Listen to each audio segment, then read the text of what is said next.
Hello everyone and welcome back to the PMPL SEA Wildcard. And today is day 2 of this week. It's with me, Tash Bunny, alongside Choo Choo for today. And today is going to be really exciting as we have seen the reshuffles of the teams and how much faster the pace of the team is going through. Alright, so yesterday we saw a lot of teams that haven't been performing when it comes to week number 1, now performing quite right when it comes to week number 2, especially teams that used to be in the second page back then. But Tash has been here yesterday, so Tash, fill us in a bit what really happened yesterday. Alright, so we're starting to see the pace come through, and teams that we didn't really see kind of like shoot up happen to show their spark in that particular week. Now, as you guys know, that there are changes to the point system. We're no longer having 15 points for first place or winner chicken dinner, rather 10 points now in second place with 6, which is why you're seeing the momentum go faster. It's less about getting those placement points like before, less priority on that, and more about collecting those kill points as well. I always talked about or emphasized about getting that sweet spot, but now with this changes, it shows that aggression will be rewarded. We have seen so many teams that go aggressive, like Team WPM, Team GE, that love to go very aggressive, pick those kills up. And on top of that, it also works on their favor because it gives them a lot of extra points. Now, let's just have a look at our offerings for this tournament, the Silver Guru set. Yeah, there's got a new ultimate set available for you guys right now. If you guys still haven't got a clue what's going on, there's always going to be a new set exclusively during our PMPL season. So make sure you guys got it. It's going to be exclusive during this time. And we saw how the M416 is going to fare, and they have kind of a different tiers if you use yourself this M416 set. But next one, we do have our new Royal Pass available for you guys right now. The Royal Pass is actually one of the best way for you guys to play and earn at the same time. It's not as expensive as what you would expect from an ultimate skin rather, but it gives you a different way of getting some cool stuff. Now, my favorite thing is the Mousy Knockout Backpack. In my opinion, it's so cute. We love mice, and sometimes we love playing like rats, especially in those CQCs. I'm loving the fact there's also a chopper sort of a skin this time, not just the regular. Does anyone take the chopper? Do you take the chopper, Chuchu? I mean, like, why not? You look fancy when you're flying across the map anyway. So also, if you guys don't know, we do have the commemoration with Bruce Lee. Have faith in yourself with this set, because from Afro to become a Bruce Lee, you're going to be very awesome with it. I really like this set because it really pays homage to one of the greatest legends here that we have ever known, Bruce Lee. And for now, don't forget to follow us on all our social medias, YouTube or TikTok. It's entirely up to you guys. Get the latest memes, information, and even watch our latest live streams. And I think that if you guys want, if you guys are watching from your live streams, maybe you can say, hey, can we have Choo Choo the caster do a TikTok dance for us? No, please. That's you thing. I mean, I'm not. No, man. I'm not a TikTok person, so I'm not really that great with TikTok. I'm very awkward when it comes to dancing. So, in case you guys just join in when it comes to week number 2, we do have the format like Tash mentioned earlier. We have 5 matches per day, 20 teams for in total in the wild card. So we do have 5 groups for 4 teams in a group. Yeah, 5 group in total, 20 teams. It's going to be 5 matches per day starting from Wednesday up to Sunday, which is going to be today is Thursday, a second day of our final week when it comes to the league. And don't forget, only the top 16 will get into the playoff or the grand finals starting on 3rd of March up to the 5th of March, where we do have the point system very different this time. The priority for the players, it should be elimination instead of the bonus point, where we do know the chicken dinner only garnered like 10 points there. Yeah, and I think that I'm really liking this pace much better because if we saw from last year, it was a very slow pace until the end. Regardless, it's a format as well, so we're gonna see that the first place we're going for TBD, we don't know who's yet. And then for 2023 PMPL Spring, we'll see 1 team from Singapore, 1 team from Malaysia, 1 team from Indonesia, 1 team from Thailand, 1 team from Vietnam, and 1 team from Malaysia to go into the PUBG Mobile Super League Southeast Asia. I like this new name.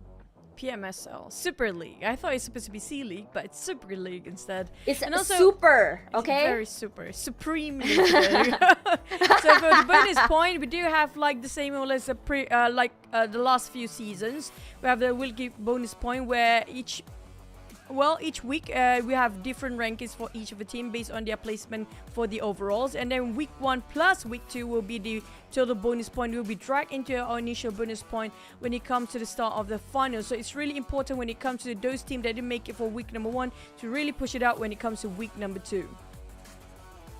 Oh man, so we've seen the reshuffles for the team now. The week before, I was talking about how Group C was the group of death, and it looks like it's the same thing again with WPM, GLAPS, SIN as well as BG. I would say that the strongest in Group C is still WPM, but don't look further away than Group A as well. FOD, FVE, APG are showing some talents. SPE has some pop-off moments as well. And you can't forget about GE, Enigma, Ozja, and KE at the same time. Now the rest of the teams do have their moments, but I haven't really seen those consistencies yet. But let's have a look at the head-to-head right now, where we have Migs and Ozja. So if you remember yesterday, Astro had some insane pop-off moments, and I feel like this week has been Astro's, I would say, step-up week. He's very, very aggressive, not afraid to take up space, and he's always in the front line. His flanks have been on point, and he has kind of been the clutch master for his team. Now, on the other side of the coin, Migs has been very consistent from week 1 all the way till this week. Migs has been the, I would say, the damage dealer, the guy who puts in the damage and his team just kind of cleans up the house, and really hoping to see more from him. Yeah, but when it comes to, I think, sort of Ozja team, I do realize that they start to really ramp things up when it comes to the finals few days of first week. But when it comes to our week 2 ranking, so far number 1 spot still going to be West Point Mamba. Feels like a deja vu how they started off last week as well, but hopefully they don't slow down the momentum when it comes to the second week, because they were in number 1 spot back then for quite a bit, and then they start to be pulled down and slowly losing the momentum half of the week or last 2 days of week number 1. But for the teams that actually now page 1, I would say it's still that comfortable yet for them, so they have to really push things up, because the gap in between is not too much either. I think that for WPM, it's as though they are this new point system is literally made for how they play. Just go forward and rush forward, play as aggressively as you want. It's sort of as though it looks like it's chaos, right? Going aggressive, rushing into people, just getting as many kills as you want. But it's organized chaos. It's not like what we saw from Team Sin, or sorry, TX, where we saw they would take, how TX plays has always been take the highest area or the best spot, hold on to it, go for those long range kills, especially of Myanmar. But I think that because for WPM, they have managed to find that sweet spot between too aggressive and taking their time and knowing when to cut the noise and just wait it out. It's been working out in their favor. Now, for Team Oxys, GLAB, SKR, and VPRS, I think like the problem for them is that like when we look at last week, it felt as though they did. SKR had a good first week, I believe. They were in the middle of the brackets. But for Oxys and the Vipers, I think they still haven't found their momentum. You look at the team, there is still a decent coming in from them. They still haven't been able to kind of decipher how fast, or rather catch up with how fast or the momentum of these teams. Now, we spoke about BG as well, how BG on week 1 was on the bottom 2 areas of the ladder. But it feels like toward the end of the week, as well as this week, they seem to have found their momentum. They're playing very, very aggressively, and it's as though they have managed to overcome that confidence issue. For me, it's a good news for PG, from the side of Axis especially. Now, Axis, they have to be worried for this, because right now they are at the bottom, really at the bottom of everything else. We're talking about them getting themselves the last place last week as well, and this week not getting a head start. And when it comes to SKR, I'm not that too much worried about them, because if you add up when it comes to last time they were in the top 5. Yeah, last week they did pretty good. Yeah, they were in the top 5. For this week though, if you add things up, you might end up in the middle bracket anyway by the end of this week. But for top Sunhawk performance, we do have KE, Enigma, WPM, and Sin. But the thing is, we do know Sunhawk might be a slower map, even though it's a bit of a the smallest map if you compare with everything else. I love the fact the players don't really want to play that healing game that much anymore, since they kind of reduce the drop, but the blue zone really make it work for the players to force themselves to fight.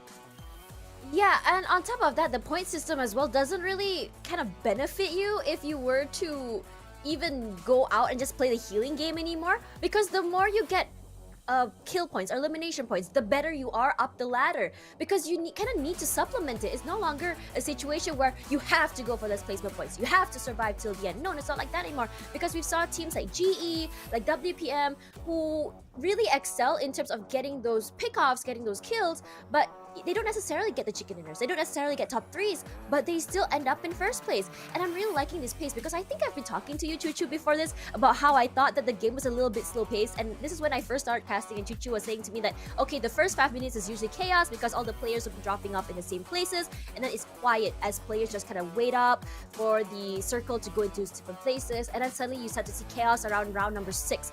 But now it's beginning to end. It's just absolute chaos. And Choo Choo, I really want to know your opinion. With this point system change and how aggressive these players are, do you actually think that the game is even more exciting to watch? I mean, like, for the fact that there's so many heart shape of circle, makes the player have to wait until the third circle for them to actually know how the circle rotates later on. But before we get into further into this point, for the next match, we do have the first match of the day, which without any Group C team, which can be West Pomamba, Sinjila, and BG playing. Now, speaking of that, we have to give our prediction first, Tash. Like, you know, we have to always, we have to jinx the team, no matter how much we don't really like it. We have to do it anyway. Choo-choo.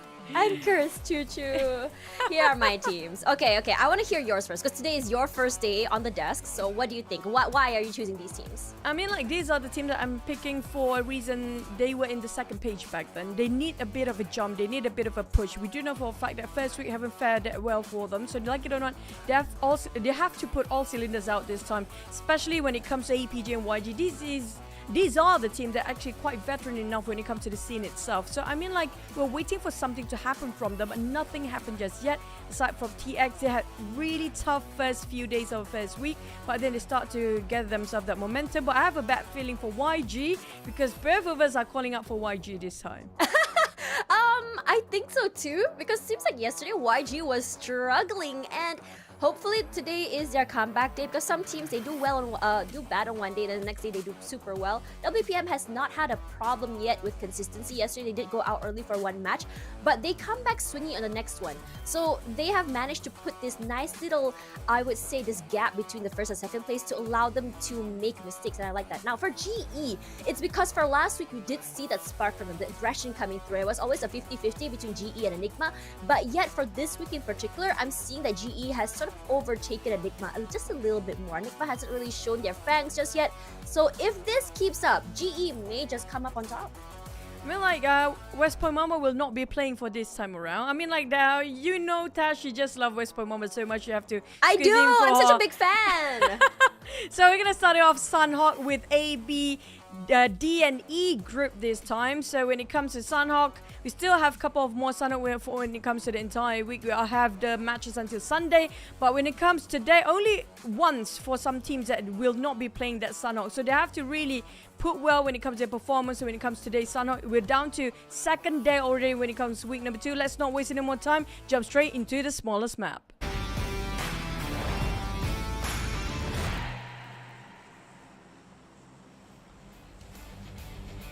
Smallest map or not, ladies and gentlemen, this is the time for you to put your eyes on the map, because this is when things are getting spicy. A change in the gameplay, a change in the point system, but the flight path through the middle, not gonna be a problem at all. Yep, I'm loving how the flight path right now is equalizing map to the northern and southern part, so everybody can drop wherever they fancy. It's not that too hard of a reach for the players to actually, or the teams to actually drop into their respective drop spot like usual. But I'm loving the fact we do have some contenders on the down below when it comes to docks. High possibility Axis might have a bit of a clash with SKR players. I think that's going to be the scouter right across them. It's going to be Amir. But the rest of the team so far, nobody's trying to breach out the other territory. So they kind of have sort of this respective line between each other. I really like the early chaos. And usually we would see it. Especially, I mean, but to be fair, today's flight path isn't necessarily the worst. For yesterday, I don't know if you were watching, Choo Choo.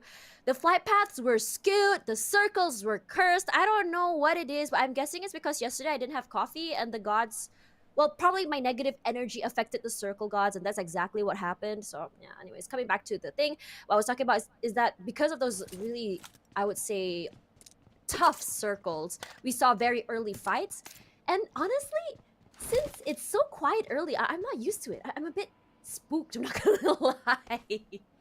Oh, this is something usual when it comes to the first few days of a week because we do have a bit of a rumble of the shuffle when it comes to the grouping. So the teams have to remark their territories because it's going to be different group entirely that's sharing with them this time. So I'm not surprised when it comes to the first 3 days of a week, they have a bit of a precautious move, taking things like treading on really thin ice, making sure they're not making a mistake.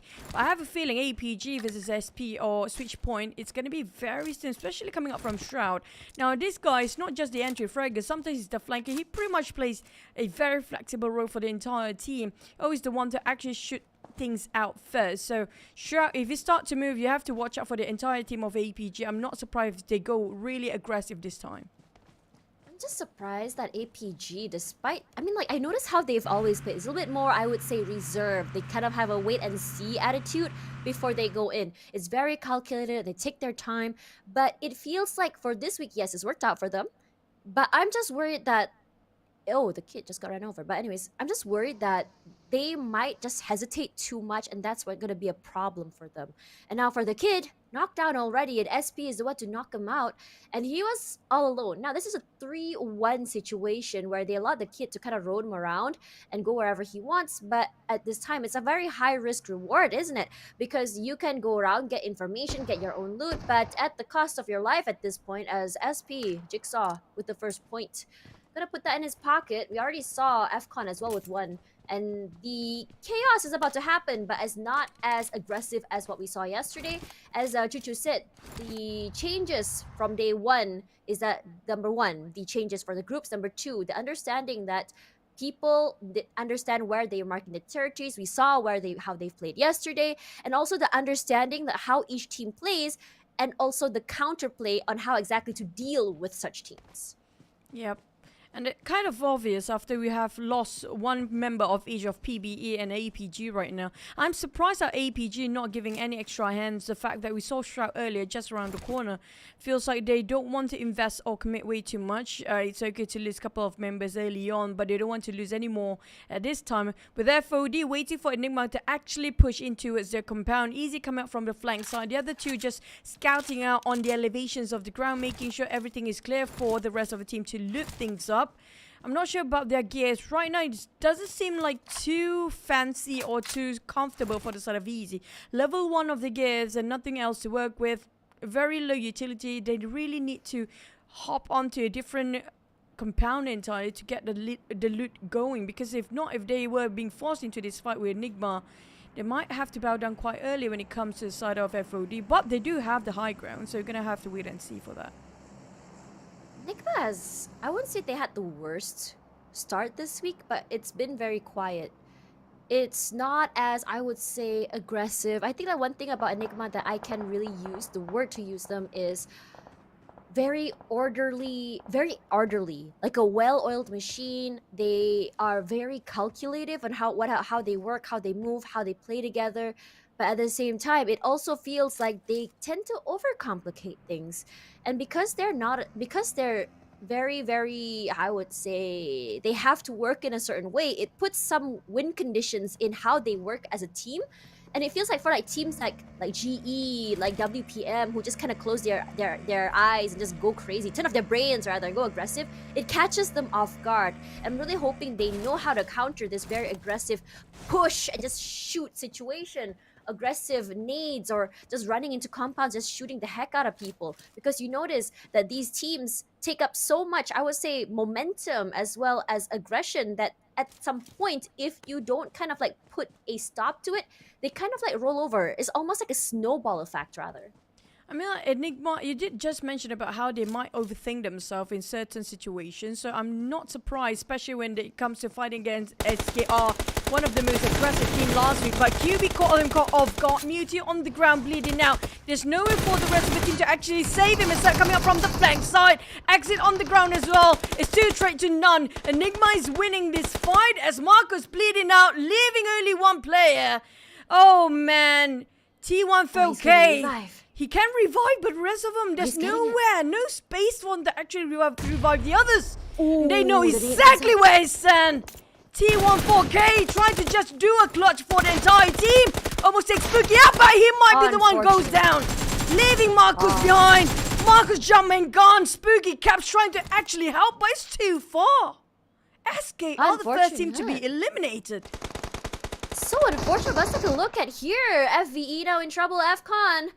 Andrew, Aries side by side, but the sprays are a little bit too much to deal with here. Says Cloud, so very low, trying to go for that revive. Hopefully no one knows that he's there. Zeri is still waiting for time. Andrew has been a huge contributor for FCon's success, I have to say, from last week. He's very aggressive, not afraid to take up space. It's going to be a 1v1 here as Aries just buying some time for his teammates. He's going to rush out forward. It's a little bit of a cat and mouse game, I feel, between these two here. Not willing to fully overcommit as both players don't want to go down. The majority of it's Chanlone going to go forward. Andrew finds Aries, and suddenly FVE out of game, 15th place, and suddenly the ball is rolling and doesn't seem to be stopping as H2O now in trouble. Surprising, the teams actually had a 4 as a start, losing more men, and the entire team goes down way early if you compare with PBE and also APG, who lost men earlier than the rest of the other teams. Out of sudden, all these teams happen to be fighting against each other. Man, this is one of the reasons I said when you reshuffle the entire group, they're still marking their territory. Yes, they got their drop spot. Their rotation-wise, on the other hand, they might actually have to clash, like it or not, way too early on. Skynin, one of the most important player coming up from Mosja. I'm going to say Astro, who was in the Nectarnet MVP side by side early on with another team, if I'm not mistaken. Back then he was coming up from West Point Mamba, but they are not playing this time. The circle happened to be in bomb. This is going to be a very common circle coming up from Sundog. I'm not surprised about this circle, but I'm loving how the fact that PBE coming in very slow, knowing for the fact that there's not many teams coming up from the northern side. But the southern part of the circle, now this is going to be a headache for most of the teams. Astra has had a pretty good run, and I'm really liking how aggressive they can go. But they're not the most flashiest team. I would say that they are the most noisy. Not flashy. They're very eye-catching. They will take 2-3 fights at the same time. I think it's very similar to WPM, but I would still definitely rate WPM above them in terms of aggression. Regardless for FCon, I think that Andrew, coming back to, I was talking about Andrew, right? The biggest contributor to the team. How he's the hard hitter, puts out all that damage, allow his teammate to just clean up house. And on top of that, he's been really clutching those very serious situations where he's the final man left alive. He's not afraid to just move forward, and not too sure what happened to Axis there. Nasty out of the way. Except for Axis, they lost 2 already. What's happening? I mean, like, he drowned himself just now. I'm not sure if there's somebody actually guarding around the coastline that causing the entire team to Axis to really hesitant about getting himself into the center of the circle. Losing men while fighting is okay, rather than losing men just by drowning. Now, they didn't garner any points. There's a word in Malay, right, Chuchu? I'm so sorry to cut you, but I want to say something. It's like, you know the word in Malay, mati kata? Mati kata is like die frog. Died. Yeah, froggy died, which means like dying. In Malay, it means like dying for no reason. Yeah. Dying in vain. Dying in vain. Yeah. Dying in vain. Yeah, that's the right word. Yeah. I mean, like, but English not great today, man. if we direct translate, it's gonna be die froggy. I'm like, we love Froggy, frogs. that's so cute. Frogs are cute and very nice beings. Okay, so don't do that to them. But back to it, the side of Ban, we do have switch point cornering around just to make sure nothing happens to be nearby them. Falcon, on the other hand, might have a bit of a skirmish against the side of SKI, I think. H2O. This is what happened for Axis, I guess. Because of the circle, these days have been hard shifting so much. And the blue zone is not that forgiving anymore. H2O, I have a bad feeling. If they're coming in very late, they might actually have to pay their respect to those who are actually gatekeeping. But APG Thief, quite far apart from the rest of them. Very segregated for APG. Forming himself into 2-1 formation. Even though they lost 1 man earlier. Now Shroud on his knees as well. I'm not sure what the strategy coming up from APG, because they are all over the place. Yeah, it's been honestly so surprising for me, because for APG, when we look at them last season, I think it's more of like the meta change or the momentum change here rather, because they are a very wait and see team, right? So because of last season's point system, it works out in their favor. We can see how it works out for their more passive playstyle. But for them to separate and play quietly, I think what they're trying to do is just trying to make their way, hopefully survive, or maybe all the way toward the last few circles and then go aggressive. It hasn't been really working out in their favor. They've been picked off one by one, and it feels like the same things happening over and over again. It's not really an all-out 4v4 fight, but rather getting picked off. Like first it was Kid, and then it was Power, and then it was Shroud. And I really think that playing together and playing aggressive might benefit them more, especially as, you know, I interviewed Shroud last season and he said that he's literally the Shroud of Cambodia. And I think that he can be. He is a very aggressive person, and he needs to be enabled by his team. So instead of enabling Andrew again with the big picks, making it real big, finds one more. He gets two huge picks here from AFCON. H2O already out of the way, only with one elimination. He knows exactly where Power is. Ring around the rosy. Kanzi just taking his time. His teammate Chanlone on the other side. He needs to get a pickup here, but with Power behind this area is not going to allow him the chance to rotate. I have a bad feeling for APG. He's the last member alive for APG's side anyways. Power feels like very powerless right now. Being cornered left, right. Nowhere to run, have to cut across between a Falcon who overcommitting themselves here. Chunloon bleeding out towards the blue zone, and none of this team will actually have a win here. Chunloon just finished off by the play zone, and both teams having a bit of a stalemate. I'm glad the fact that D2Y just going to build this one away, but Power, he doesn't have himself any vehicles to migrate into the circle. The moment he step into the safe zone, that's where a lot of gatekeepers will shoot him down. Vipers on the other end got themselves different hills entirely, just across switch point. They got themselves elevations just to make sure they can scout everything out, having a bit of a wider vision to play with. But Dabe will be spotted up by Deje. It's funny how these two guys having very similar names happen to be, you know, having a bit of a eye contest game. Yesterday, if you remember, I can't remember if it was Osha or WPM with the aggression coming through and just ran over people. I want to see more of that. We've seen a lot of road kills here, and those really big heroic plays are very fun to watch. But in this situation, so I was telling Contra yesterday how, you know, you have your big name players just kind of clutching it out. And in this situation, you really don't want to put that on your teammate, because in this, well, you think that, yeah, hero plays are fun to watch, but the pressure on your teammates, number one. Number two, probably if it's a silly mistake that happened, it's rough. It's rough out in here. And it's rough out here where the circle is pushing out to a bun. And as you said before, Chuchu, the heart shifts all the way from the northern side to the southern side to the eastern side. Look where GE was. They were actually kind of like banking for their area, that compound, to be the middle circle. And that's not the case at all. But in my case, I do love how Switch Point been playing since last week. They are not the highest standard when it comes to technicality and about their firepower. They are not up there yet, but when it comes to their rotation wise, their strategy, they are on point. But back to the side of FOD, this is one of the teams that used to be very aggressive last week, but taken it by Ozja. Ransom is spotted by Enigma. This is gonna be three-way war entirely coming up from the southern part of the circle. FOD now being dropped down as well as Easy. Enigma is dominating in this round with 5 eliminations. Same case for Falcon with 9, but they are in the blue zone. Joseph trying to take on KE straight away. Puff and Boshon. What a nice duo to push and just make sure nothing else will get in their way.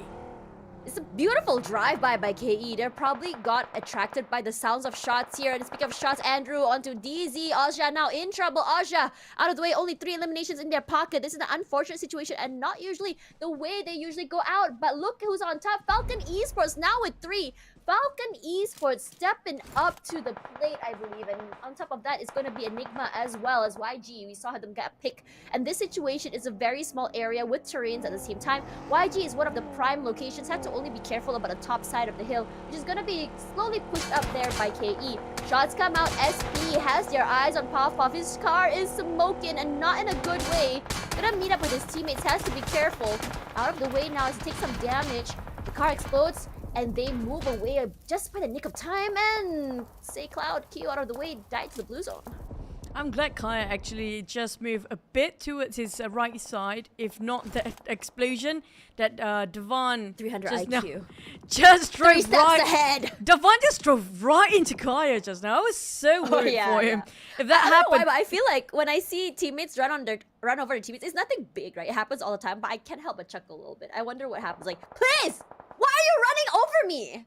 I mean, like, I wouldn't mind running over, but the moment that if that happens, it's going to be a graveyard for the side of KE just now. Imagine if the car exploded right in front of Kaya as well. There's going to be 3 of them knocked down straight away.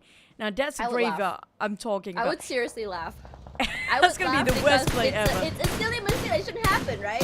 And I kind of wish it does happen because sometimes you gotta laugh at your own mistakes. That's gonna Especially in be. tournament. No, don't do it. Please, I'm sorry, coaches. You'll get mad at me. I mean, there's some things that's done and cannot be undo. But back to the sort of switch point, they haven't got any elimination. They did actually manage to secure 3 points, being in the center, being a third party all day long. KE, Devon, taking down Loki at the same time. Now, KE, this is one of the teams that should look out for as well. They're one of the teams that's coming up very late and blooming. One of the late bloomers coming out on first week as well. But they, right now, they're a bit careful, yes. Say, like, just discard my life. Oh, Andrew now in trouble. Andrew shot from 2 different areas. Do you think Andrew will survive this? Quite hard with the blue zone coming in, pressuring him from behind.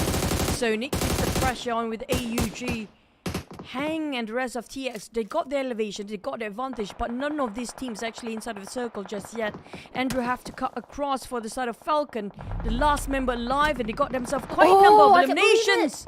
Rank it, taking on the best. Sonic, Aren. Oh, this is not great. You're moving as a 4 in a pickup truck in the middle of the crossfire. Andrew is not happy with it. He tried to take them down, but Andrew is so low. This is too risky. He doesn't have any first aid anymore, and that's it for Falcon. Coming out from YG. Monet, 100 meters apart, managed to secure that one team out. It was a very, very narrow, I would say, angle as well. What a shot by Marnet. And honestly, I feel like this week Marnet's shots has been extra spicy. And I wonder what he had for dinner. I wonder. What chili padi did he have? But look at that. Speed already fighting CC. That's another member of Axis now in trouble. You can see that Axis is actually inside of the blue zone. No clue what is happening there. Would love to see, but let's have a look at TX. Yesterday had a really good run in terms of positioning. Baby now out of the way as well. 7th place. Not bad for the team, given the fact that they had only 3 points yesterday. Now, let's come back here to the teams at the circle. We're pulling up to the northern side. PBE already very much healthy and happy. They are on the very top side of terrain. It gives them the advantage there. But for Vipers, they have to play at the side of terrain. Might be shot out from the bottom side.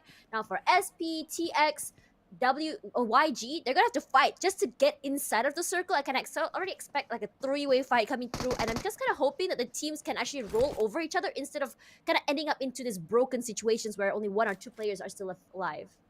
But this is an advantage, a huge advantage coming from SP. They got themselves the high grounds at first. They got into the circle. Not just that, they are on the top of a hill. So all they need to do is just eyeing out those coming out from the slopes of a hill. But YG, they are a bit more experienced than the rest of the teams right now. Slowly crouching towards the side of a hill, while Mane being the flanker. Panda spotted on TX. Now, TX will be the first target coming up from the switch point side. YG on the other end slowly might be backstabbing from behind, and YG might be the third party stealing away all the TX elimination out of the hands of switch point at the same time. Mon is still taking his own time not to get into the circle just yet, but they're waiting for TX to show themselves there. Sonic in such an ordeal, but WT on the ground. A bit of an exchange to do, but TX, no way in for them at all. That is a beautiful crossfire coming through there from YG. It's a very different situation for them today, but we are now on our top 5, where almost all our teams are pretty much healthy and happy with 3 to 4 players each. SP Panda with the opening, finding 1 sec over there from YG. No problem getting that revive here, but I said WT is so very low. Never mind, because Marnie is gonna go down next. SP Panda now with 2 picks, coming in huge. GE just waiting out his time. We talk about West 992 here. West has been huge, taking up information, playing aggressive, and he has been the DBKL, or rather the cleanup master for the team, as Smile scouting out forward, wants to see if he can get any picks. But the thing is, that terrain is not doing them any favors as SP is dominating. They got themselves center of the circle. Now all they need to do is just gatekeeping this one more boys, but our GE got himself quite a number of eliminations just now. Slowly crouching into the safe zone. But PBE, they had only 1 man. They were one of the teams that losing men early on, but still live. GE just across the Loki. 1 down, WT left. Ichi going the other way round, trying to find the last person for YG, and that's going to be a split. Coming up from small, securing that one, but PB in one boy will be the thorn behind them. Just keep on backstabbing. Was switch point Pearly on the ground, speed and strain.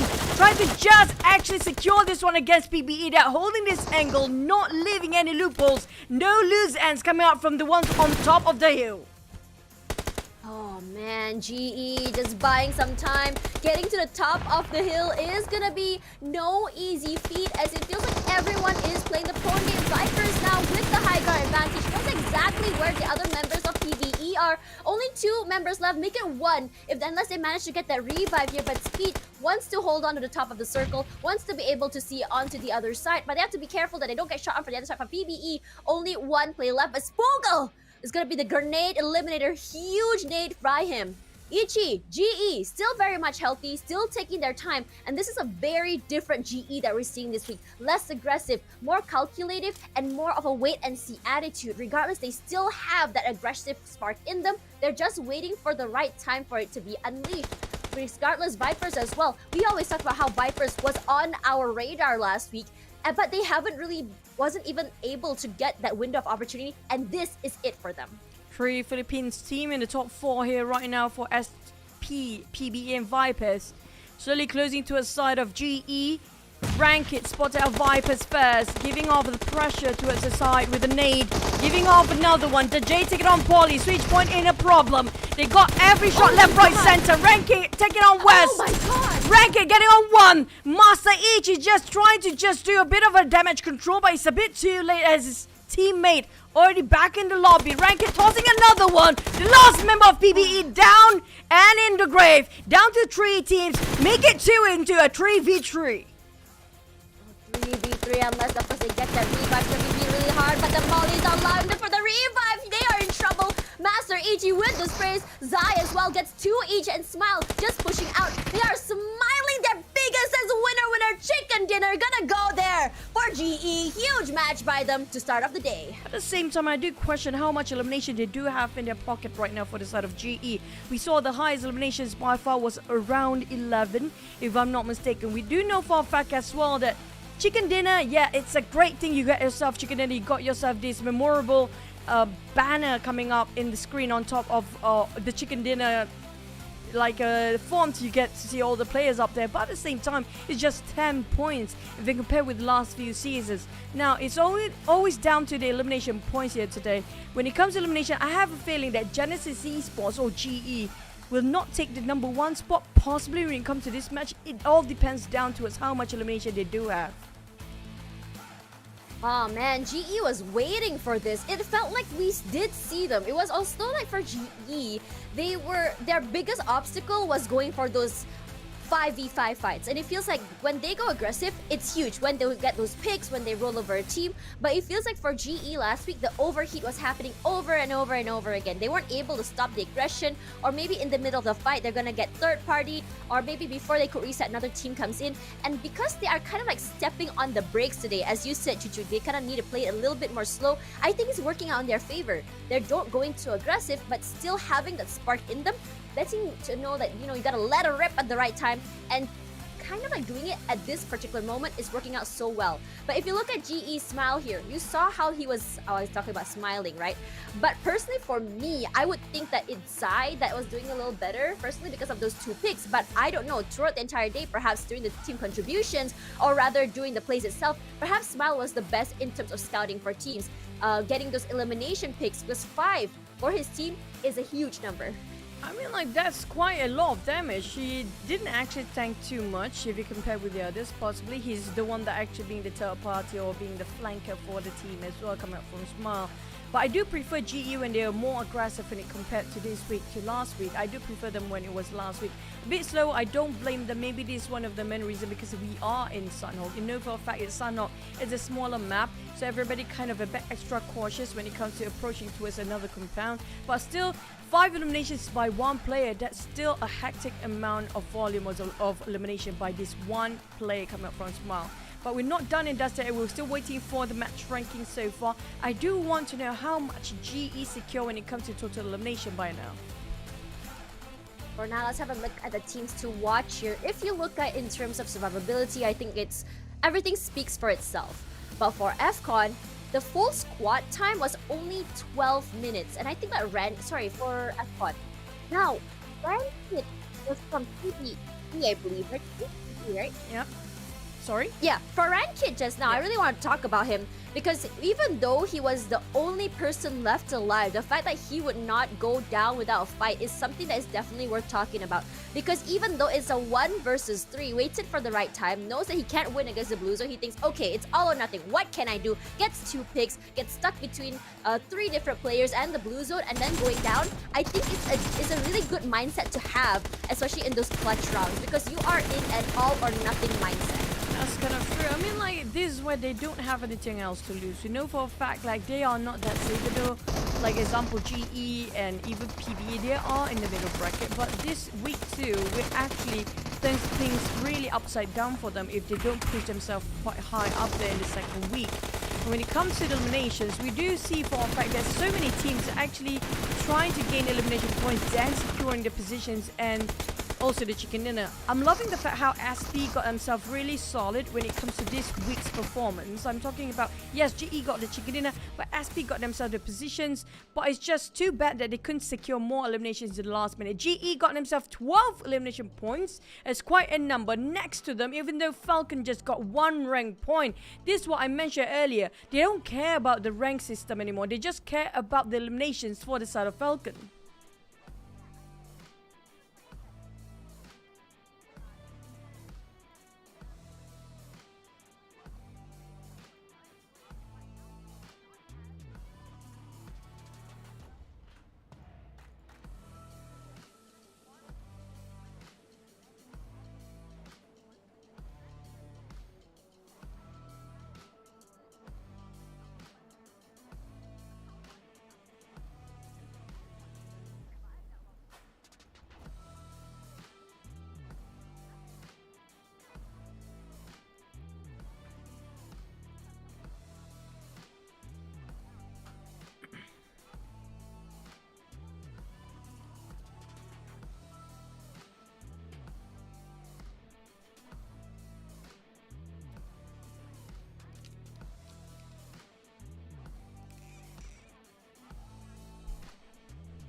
Yeah, I mean, if you compare with WPM early on and right now where GE stands, still not quite a bit of a gap. It's just 6 points of a difference, even though WPM didn't actually play just now.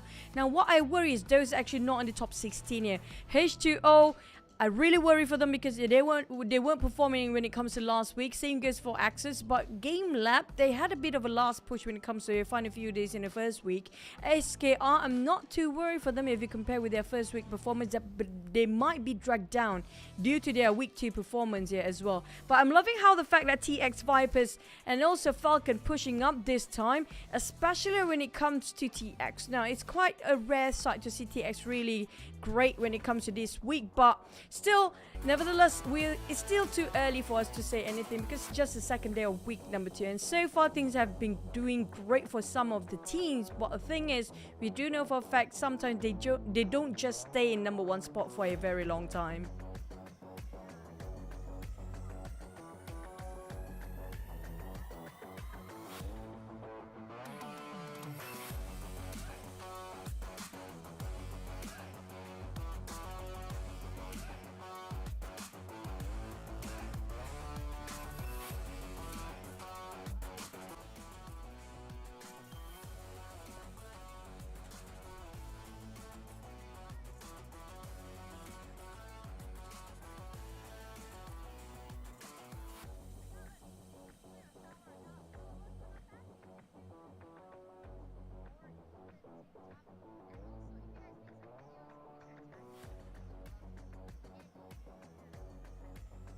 Also, don't forget to tag us if you got yourself the Silver Guru set. I'm still waiting for that to happen. And don't forget to...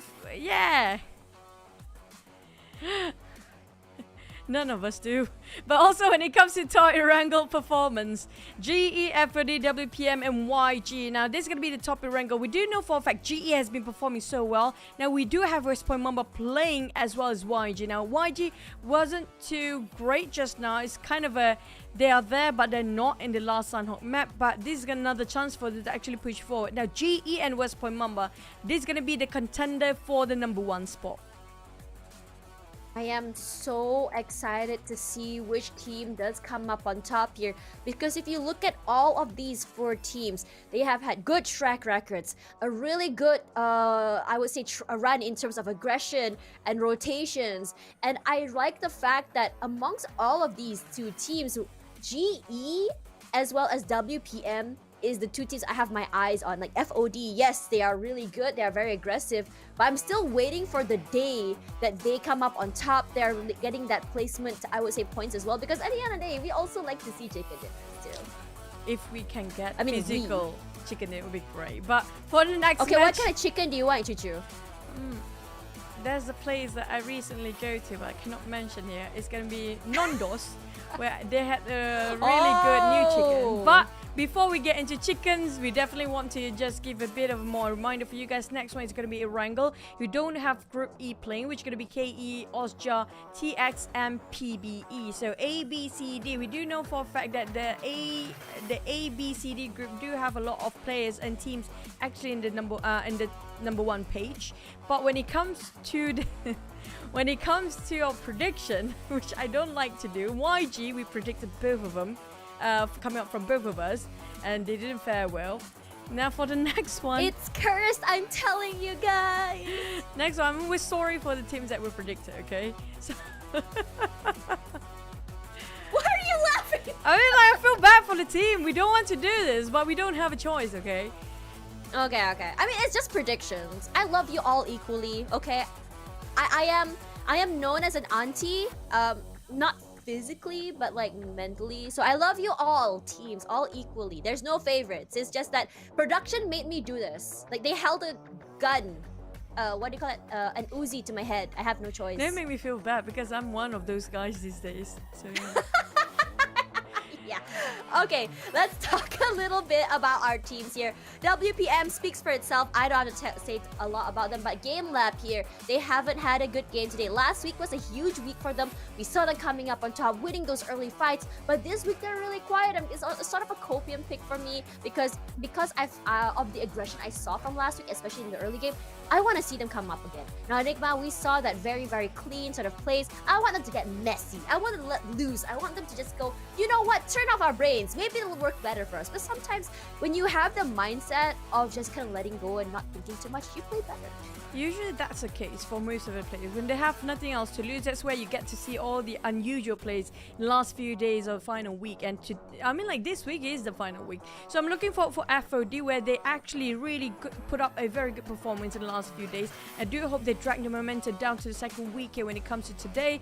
SK are the same. And Sin, recently, even yesterday's performance, if I'm not mistaken, they have been played really well when it comes to yesterday's matches. So I do hope I get to see more of their best performance of Sin when it comes to last week. We're down to the final week here. We only have 2 weeks of total time in the league. If they don't push it here, right now, like, you want to wait until half week, like 2 or 3 more days, there's gonna lesser games to play with. And why would you want to close the opportunity of the other doors while you can keep everything open? Now, this guy really have to keep it going when it comes to this week. Yeah, there's a lot of situations here. I feel like Sin, they've had a lot of, I would say, they have those pop-off moments. Pope. Those pop-off moments are They have Pope now. Wow. pop-up I didn't know a moments Pope are plays PUBG Mobile. Thanks, Tash.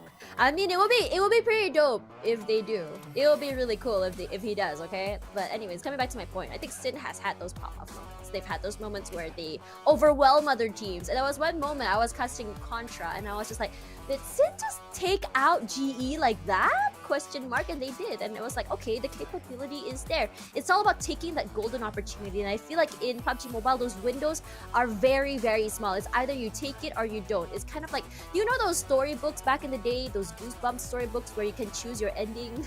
It's like, take this path, you have to go this way. If you take that path, you go that way, right? It's sort of like that. It's either you go aggressive and you have to know what to do and kind of get that advantage first. And in this situation, it felt like I've been seeing less flanks this week as opposed to last week. And I'm not sure why that is happening, because I really like it when those teams are kind of surrounding the other team, getting those crossfires out, or getting that first hit by surprise. It works out so well.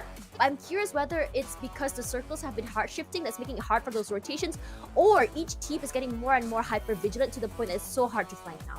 Well, we did mention about reshuffle. That's one thing for sure. And we do know for a fact that usually it takes around 3 days for the players to actually warm up to each other with the other teams and get familiar with their rotations. Now, we do saw a lot of teams are not having those flanks that you mentioned earlier. One of the many reasons because they are unsure about where to go for the flanks, because they have no clue where are the rotations of the other team when it comes to this reshuffle. They might change their tactical, their strategy and the rotation the last minute as well. So it's best to be safe than actually just to jeopardize your entire team. You know, when you don't have your scout anymore, you have no eyes watching out for the entire team. Now that's a risky move to lose your scout too early. Yeah, I think like in this situation, I mean, we talked about how we have a 3-1 situation going on for APG just now, right? And Kid got picked off early. And this is what I talked about in terms of high risk and high reward. I mean, like in this sort of like really fast-paced situation, do you really need to be that far away from your team? Is number one. And I think the idea is to bank on playing like that. I don't think it's good for Sanhok, but that sort of play can work for bigger maps. Think Miramar, think Erangel, where the maps are bigger. You need to cover more areas. You want to be able to loot out faster, then yeah, it's good. I mean, if you remember last season, we saw a lot of people when they drop onto Erangel, they drop on toward Impala, the whole area of Impala, like 1, 2, 3, and 4 from northern to southern, and it's a really big area they cover, and it gives them a lot of I think space and time to take up so much space and so much loot to allow them to take up to get a lot of the loot.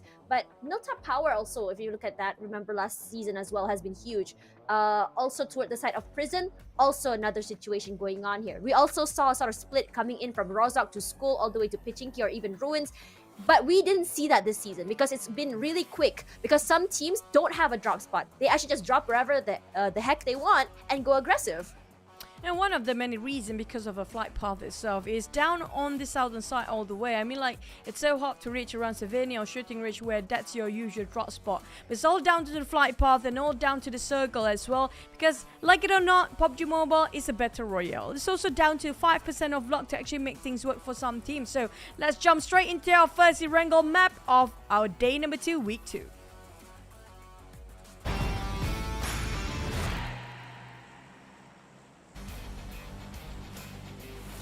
We started the day with Sanhok, but honestly, my favorite map has got to be Erangel. I wish we started off with Erangel because now my energy is high. And I am interested to see how exactly these teams are going to be playing today. Yesterday was the Icebreaker Part 2 after the reshuffle, and today, let's see what they've learned from the southern part of Jojopal all the way down to Milta Power. This is not the worst flight path in the world. We saw a Sovsnovka military base circle last week. We saw a quarry site circle as well. I don't like quarry circles, I'm just gonna say that, but I really want to see a Rozhok circle right in the middle of the water. Why do I like water circles? Because I like chaos. I mean, like, the water circle seems okay. For Rozhok, that's not too deep for them to actually swim over, so it's kind of okay for them to get that circle. But we do have a lot of general circle these days around the Garkar field, around Shelter and Milta, around the Medusa intersection. I do want to see SMB or Sonovs come into base circle all day long. I can take that. Or even a really skilled circle. We never have Zaki. Zaki just don't exist, like we mentioned with Cloud earlier. Zaki is just a name that it's not even in a map, okay? Just assume that happened. But back towards the flight path, this is a very fair flight path. Everybody can drop wherever they fancy because it's really within reach for any of the teams to drop by.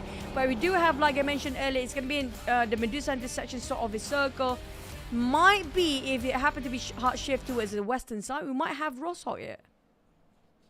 Ooh, this is where things get exciting. You know what? I take back what I said. I want an urban warfare. I want an urban circle, and I might just get my wish of getting these, I would say, early fights. It's gonna be H2O and APG becoming the best of neighbors, where have you played the game Hello Neighbor, Chuchu? No, it sounds like a creepy game. Yeah, basically your neighbor wants to kill you, and this is exactly what's gonna happen here. See, I'm just encroaching someone's house. The shots come out here. It's just a warning shot, you know, just saying that, hey, I'm here. And I do it all the time. I mean, People like call it a whiff, but people call it a whiff, but I call it a warning shot. Listen. I mean, a neighbor in real life, it's great, but in game, it's never a good sign because it's either very creepy game or very haunted game, or in this case of APG versus H2O, not doing so well for either one of them. Not very friendly welcome coming up from both teams, but APG do try to circle Mal, but at the same time, H2O, can they out-circle the side of APG at the same time?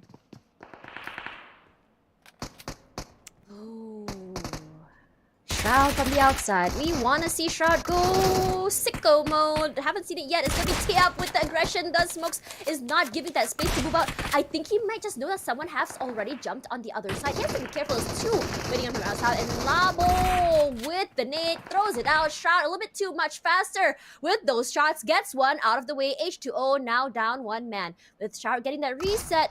And if H2O does not push forward, it's gonna be a big problem from H2O, and that's not happening right now, as APG gonna make a nice comeback on this map with the first point. Well, at least they got some redemption coming up from the last match where they lose the first man before. This time they're the one who gaining 1 point extra if you compare it with the last match of Sunhawk. Now H2O with a VSS. Well, the rest of them still try to loot up their gears. I'm not sure if they want to lurk or linger still around in the corner of where they're sharing the compound with APG. So they definitely will try to find a vehicle to build this one out. They don't want to commit and don't want to challenge APG anymore. They are dominating this compound. That's giving a huge statement coming from APG. They have to build this one out. But around Falcon, nobody actually contested score. Back then, there have been quite a number of teams back then in the days. But I think the loot is not that too much when it comes to securing more than a team to have this compound. So it's best to not contest unless if they want to have a bit of early clash.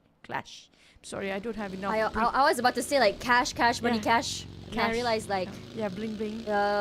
Imagine if you can like in this game you have to find a safe house, and in that safe house you buy your weapons.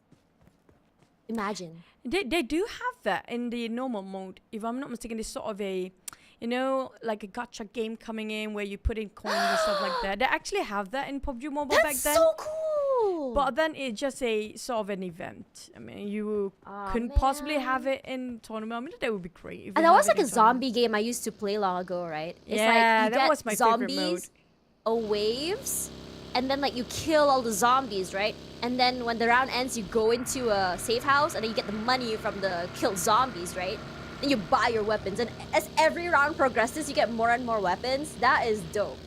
But anyways, hopefully it's gonna be a Halloween event. I do love those kind of short events that come through, you know, those limited time events. It kind of gives you a nice little fresh breath of air from these kind of situations. Regardless, for Vipers, I think for this round in particular, I think it's a very frustrating round for them just now. Coming so close and not really getting to close the game because of positioning. But I have to say that in Sanhok just now, it was a very, very, I would say, terraneous area. It was really hard to kind of compete unless you were there first. And even then, even though SP had the high ground just now, they kind of were shot down from the bottom side. So it's, as I said before, it's kind of like when life gives you lemons. When life gives you the low ground, how are you exactly going to counter it? And I'm sure that all of these teams have a different idea or approach of trying to do it. And speaking of that, YG, today, the aggression coming from them is mwah, chef's kiss. I don't know what they're cooking, but let them cook. I'm sorry, the cooking jokes are really funny. Yeah. Back to us, YG. Don't get confused with YG and BG. It's just a letter and alphabet to actually make a difference between them. Coming up from the same country as well. SKR taking out on Cute Loki. You just mentioned about YG. Now you're praising them way too early here, Tash. With Mewtwo finish off one sack as well. Leaving only, I think, two men behind. One knockdown, two still up. I'm not sure how they're going to fight against SKR. Don't kill Cute Loki! He's too cute to die! Oh, maybe he's not. But the aggression's a run and gun. Not running up at the drive-by. Unfortunately, does not give him the benefit of those shots. Marcos goes down, and WT brushing up forward. Only half HP left. Marne in a 1v1 against the other member. Exit. Proning. Trying to find his way out. He needs that reset. But Marne, he does have those nades. He can throw it out if he wants to. But I think what he's trying to do here is to help his teammates. It's going to be more important. Because TI 4K is just moving up here. They hear those nades. TI4K coming from the other side. This is all like a crossfire at this point. The first one to cross the road will be shot. Well, they start to build the bridge of a smoke just to cross over. And SKR not hesitant when it comes to trying to save their teammates. 2 of them being knocked down. They don't have that much time anymore as Marcus pleading out. WT will try to guard Marcus and bait the others to come out coming from SKR. T14K still figuring out how to cross over with Marnet. Loki is being revived. I think he's revived Loki all day long. With Marnet cooking up the nade. Feels like a perfect angle. Might drop on top of Exit. Oh no, I don't think SKR will actually fare well this time. Even though they got 2 knocked down at first, they were at the advantage of closing things up. But YG knows it better. As C14K spoil out Marnet. The other 2 of SKR just nowhere to be seen to be safe anymore. Marcus will be left behind and Exit. I think T14K just gonna build this one. It's just gonna go for, he's just gonna go for positions. But he might be shot down from Marnet, this guy. When it comes to getting that spray from afar, he got this crispy sort of a spray. You cannot whiff with Marnet. Oh man, Marnet. I don't know how to pronounce his name. Anyways, coming back to that, I think that he has been really huge for his team. He always does this clutch situations, and honestly, I'm in awe at how he's able to just really, you know, those pressure to close situations, and you start to get nervous, you start to overthink, you start to get into this hyper-vigilant state where your actions can just kind of like throw you off guard, but not for Marnet. His game sense has been huge. It's given him so much of that last moment advantage, but the circle still coming into the middle here. I don't think that I'm gonna be getting my Rozok circle, but still a chance to have a Yasnaya Polyana circle, maybe, I don't know. Urban Warfare also very, very possible, but look at how many teams are still outside the blue zone. As Axis, if you can see them, they have 1 player so far behind. I'm questioning in terms of their rotations, in terms of timing, why is it a little bit off, or is this planned actually, and we don't know it. Well, have to wait and see for that to happen. Back to the side of Enigma. Cooper kind of being closed in. Cooper himself. While Michi and the rest of Omas, West Point Mamba easily gain this 1 elimination points without breaking any sweat here.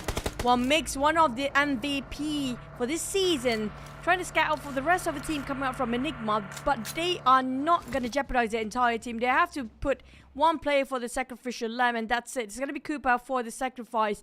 But Spooky and the rest of Enigma got themselves in the high ground, making sure they will gatekeep WPM or West Point Mamba if they happen wanting to cross over that hill. Now, Caps coming up for Enigma, and Spooky just going to push up their energy drinks, trying to have another go, another round to the side of West Point Mamba. But they try to just take their own time, beat their own time to make sure they reassess the situation. For the side of Falcon, on the other end, spotted out switch point. And we do have Vipers on the other end. It's going to be a 3-way war here, Tash. 3-way war. We like seeing it. But here comes the shots here. Andrew just now didn't really manage to bring his team home, but I think he was to make up for it. And look at the aggression coming through. He punishes them. That's a lot of damage. Dabe coming forward. I'm not sure if they're aware that Vipers are just close by. Very quiet, haven't been moving yet. And I think I like those teams that really take their time to really figure things out. Meanwhile, H2O, 1 team out of the way thanks to FOD.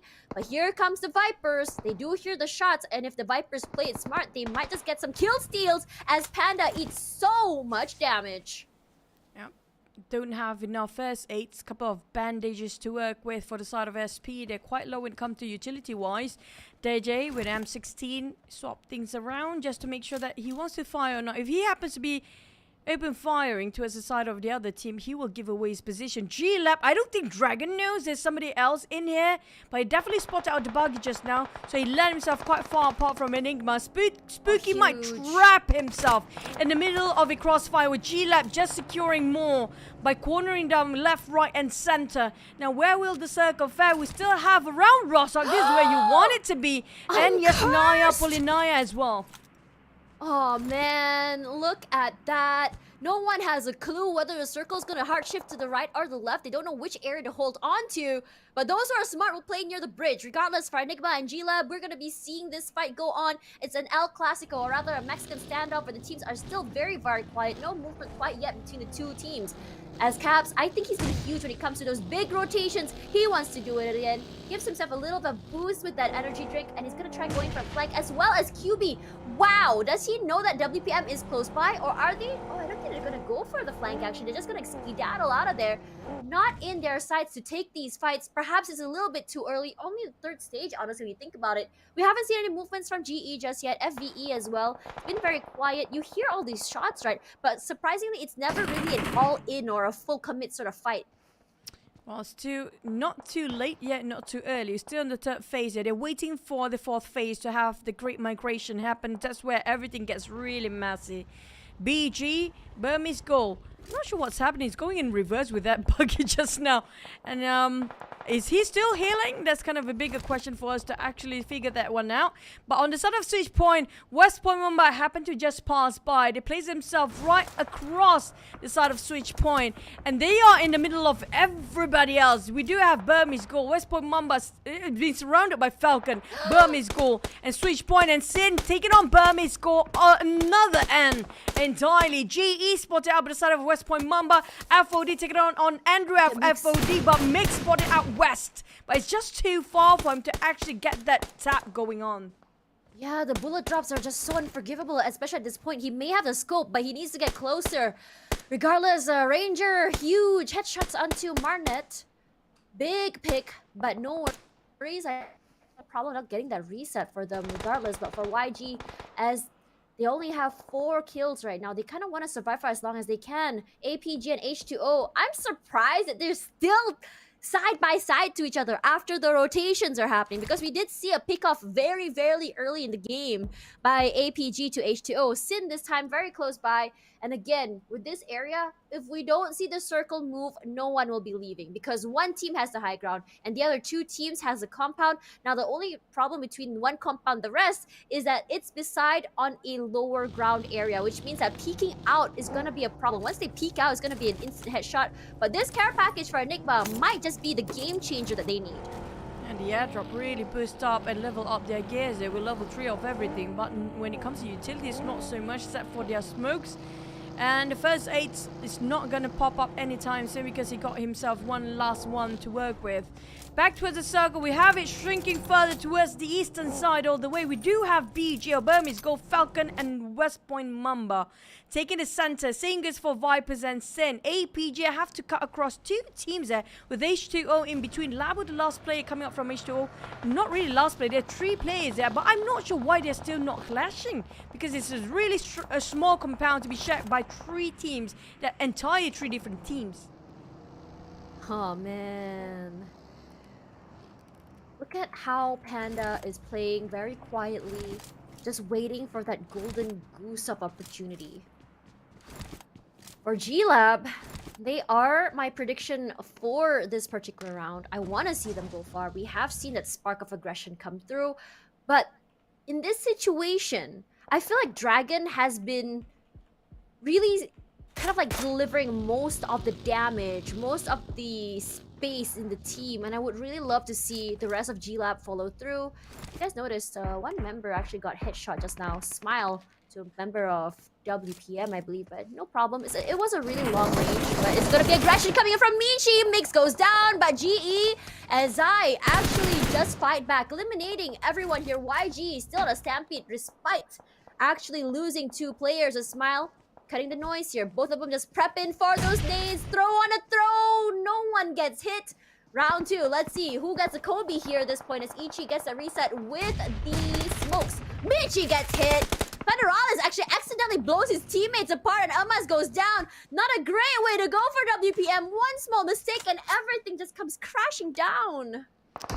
That's it for sort of West Point Mamba, but FVE happened to pass by and be welcomed very heavily. Warm hands by the side of Vipers. Same goes for YG. WT kind of being surprised there's more than one team passing by. He didn't figure out there's going to be Vipers on this end. And WT bleeding out. Marnet is just too far off. YG down to the last player. Marnet, I'm not sure if that nade can actually toss over this far off to a sort of FVE. But it's a bit too risky for him to jeopardize the entire team.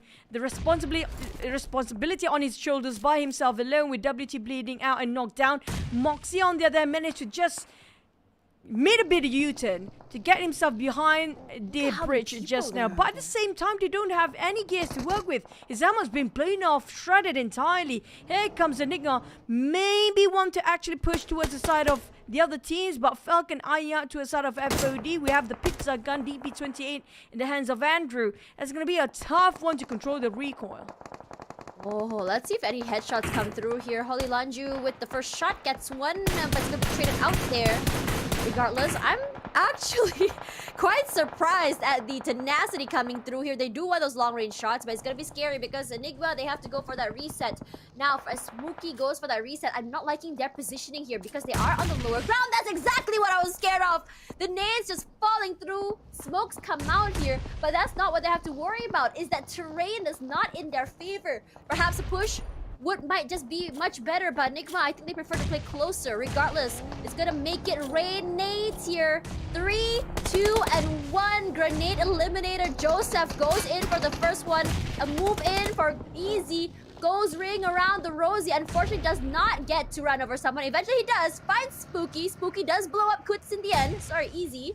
It's a huge, but the other members of FOD say, you know what? We're just gonna come forward here, find you through the smokes. QB, very, very far away, running for his life. I saw Molly out there. I was kind of hoping that he was gonna go a little bit aggressive, but I guess it's better off for him to stay alive. I have a bad feeling for QB. The moment he's trying to rush into the circle, it's going to be GE waiting at the other end. There's also the other team switch point waiting on the other side. Now, QB, can he go into the circle unscathed? I have a feeling he will not. He's kind of stuck in the middle of the crossfire, in the middle of the war zone here. We got himself a Dacia to work with, but switch point, lucky enough, they are a bit too occupied towards sort of axis. Now, Jigsaw and the rest of switch point, they do have haystacks to take covers with, but YG Man and FVEWT have been on his knees for the longest time, but Monet, this angle's so hard to work with, and YG bowing out as a team that plays themselves in the 14th place. I'm sorry for cursing your circle, but this was exactly what I was kind of hoping to see. What they would do in this situation. YG is not so bad if you think about it. Despite the fact that they only were left with 2 players, losing 2 so early, they were still wreaking havoc. And that's exactly what I want to see. Now, look at a team that's always been up there consistently. Enigma in trouble, but let's put a stop to that because FCON now with the sprays come through, finds Easy, finds Nung, and suddenly the other 2 members of FOD in trouble. Joseph in a smoking car, just driving away for his life. Look at the nade come through, beautifully done by Andrew. Kuts moving away. Oh my god! He barely gets it out alive, but does go down in the end. Eliminated now for Enigma 13th place. So unfortunate as another grenade eliminator steps up to the plate. It's gonna be Andrew Con 2Y as well. Coming forward, another nade just to send out, just to check that smoke one more time. As the smoke dissipates, I think he still knows that one member of FOD, Nang, is still in there. Yeah, he's kind of stuck and trapped right now. Feels really tough for him to actually cross the road. The moment he just showed himself, there's so many rifles just pointing towards him.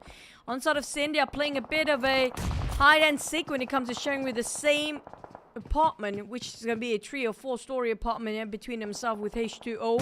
H2O, they survived the ordeal they had earlier, even though they got cornered quite heavily before. Still managed to survive till the end. Teeth, another grenade eliminator coming out from the side of APG, but on the side of Sin, still try to flush out the rest of H2O. Switch point to get on access after such a long fight around the haystacks in the open field just now. Finally, they concluded with one team claim their victory. H2O, on the other hand, still trying to have a bit of a greedy moment. They have to keep an eye out for any teams that rushing towards their compound, but at the same time have to be aware that Sin might actually climb up towards their 3rd story at any time soon. Oh, H2O, despite the fact they lost 1 early, they're still doing their best to survive. But look at how Vipers is played. They have a huge part of the circle just in their control, but they're very, very separated. Now, as the circle is pulling in toward the middle, everyone has to move forward. It's almost like playing those dancing games when you were younger, right? You're dancing on that newspaper and you have to kind of like fold a little bit to the side. Same feeling as the circle moves, as everyone is just playing on the edge. Regardless, for GE, this spray is working out so well in their favor. Smile grabs the first player of G-Lab left, and now for APG, they're still on fire. Finds the last member of FVE. It looks like for FVE, with 1 left alive, Foxy, we've seen some huge things happen for him. He's managed to get 1v3 before, but it's a tall order. Regardless, GE, 11th place this time. Despite their huge finishing earlier, that nade gonna find Dragon in the end as G-Lab not able to move forward and just kind of pincered, sandwiched between two teams. What a worry for both teams, for G-Lab and Vipers right now. It's going to be Falcon coming out from behind. They are not aware about this situation just yet. With Vipers a bit too over-occupied. And Newbie, like I mentioned, Chan Lone, even though he is being pressured by the blue zone, being chucked down quite heavily by the blue zone as well, still managed to secure one more elimination coming out from Falcon. That's going to be them dominating with 5 eliminations, one of the highest by far. Even though GE got 6, but they bowing out quite early, so they didn't have themselves the extra point for their rankings. Back to the side, Sin and Hisho feels like they're having a bit of a very harmonious sharing of the compound for quite some time between these two teams. Jigsaw taking his time. Yeah, only having this. I think that this area is a very hard place to work with, especially as you have vehicles that can explode, especially as there's not a lot of cover, which is why a lot of teams are playing by the terrain, by the side of the circle, and they're just waiting for the right moment to go forward. To hold the middle of the circle when everyone has their eyes up on you in the middle is the problem. I'm surprised that Joseph is managing to survive this long behind this vehicle, and he's just really holding on for dear life at this point. And he's surviving with all of the supplies left by the previous box. For now, I think for a lot of teams, FCON doesn't want to move just yet. This compound is given them so much value. They can get cross map sort of like cross circle picks if they want to. And BG, last week, we didn't really see a lot from them, but this week, though, look at this consistency come through. A Sinmoy stuck between the blue zone and an open area. What are you going to do? Are you going to eat the blue zone damage? Are you going to go down and give someone a point for their pocket? Is going to be another issue in turn.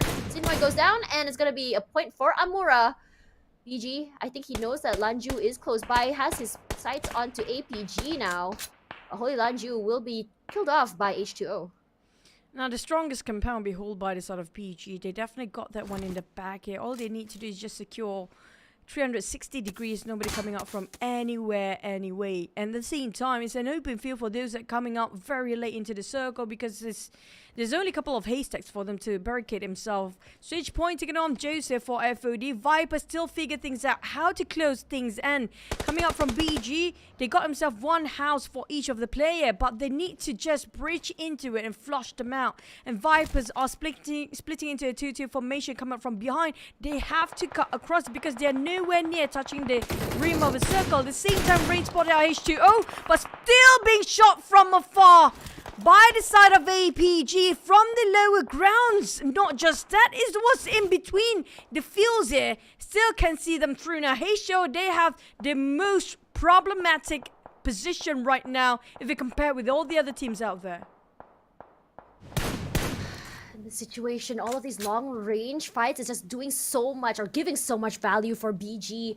Edward and Amura has just been picking off players from everywhere. As soon as they pass their area to get into the circle, there's always going to be some person from BG peeking through the window getting those shots. For SP right now, they don't have a lot of cover. They only have a haystack to work with. They only have their smoking vehicles, and eventually those vehicles are going to explode.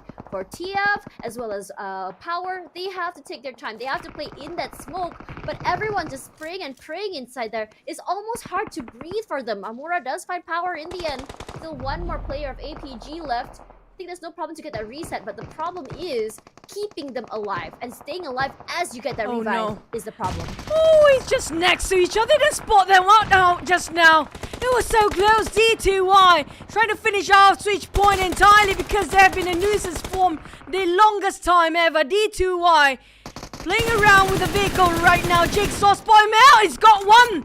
It's down to one last person coming out from Falcon to finish things off, but they are reviving their teammate. And Jigsaw will do the same. He cooked himself and prepared himself a couple of hand grenades. We're down to only 5 teams here.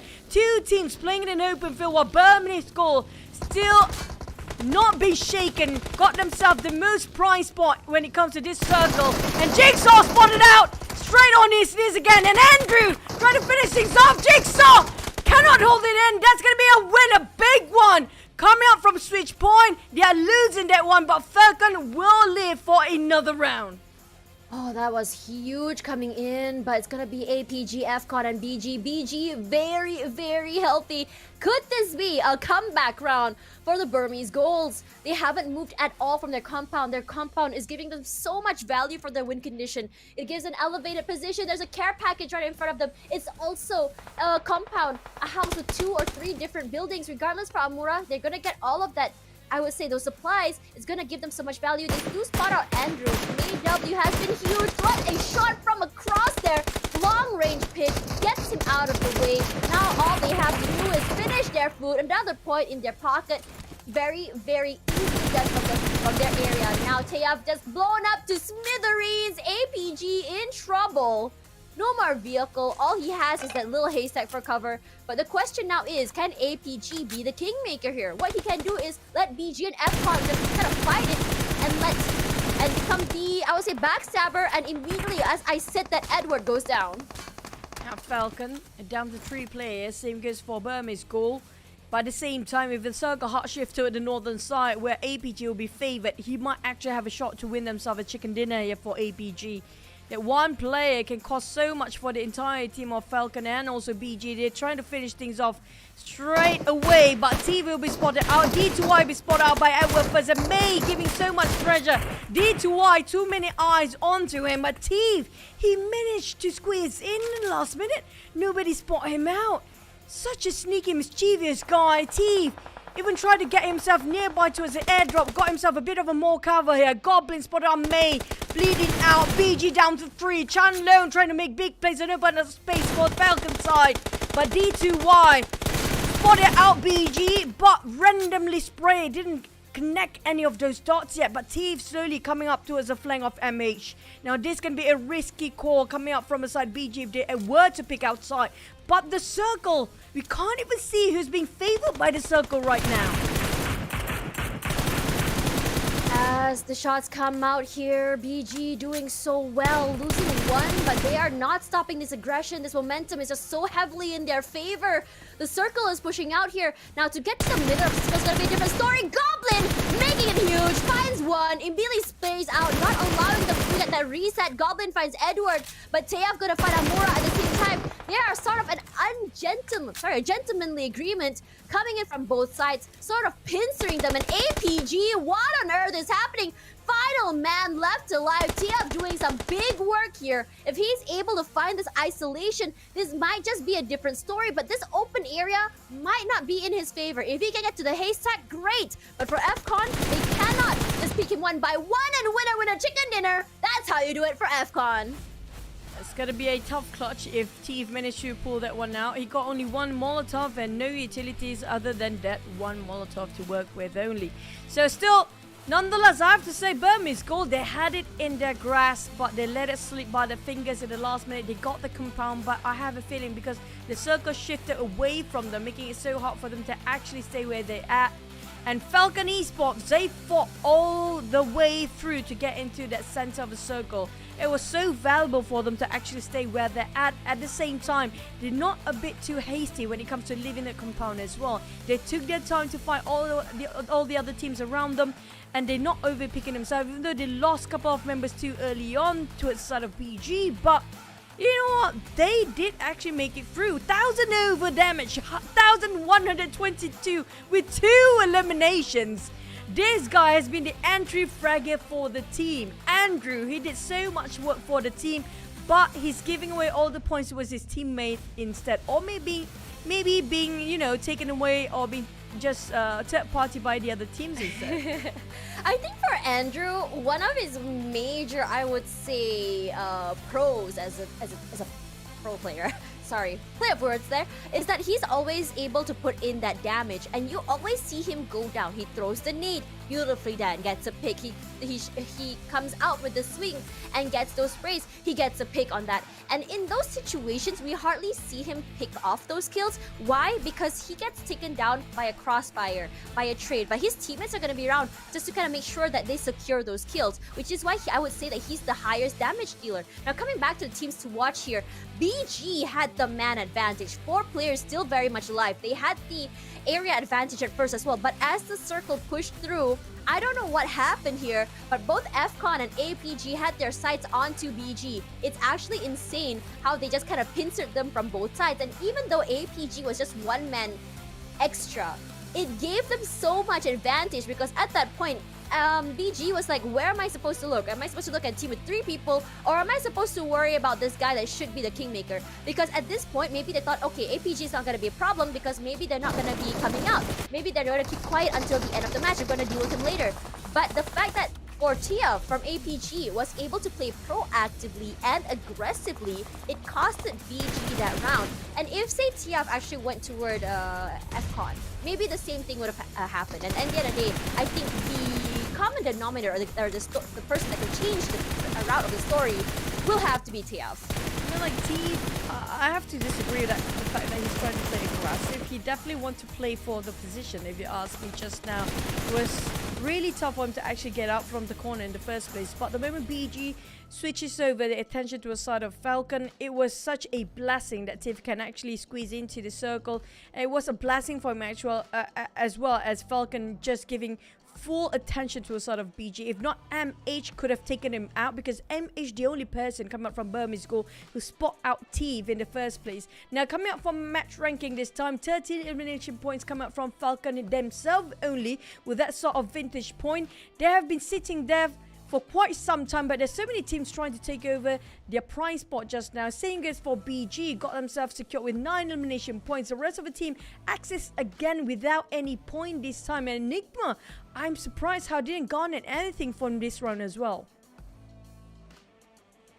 Oh man, this situation, I would say that this map was just so action-packed. Now, let's have a look at the Week 2 rankings here where GE and WPM still maintain their areas of play, or rather their rankings right now, as FCON now sweeps up to 3rd place. SP going down just a little bit, but they're still tied in terms of points.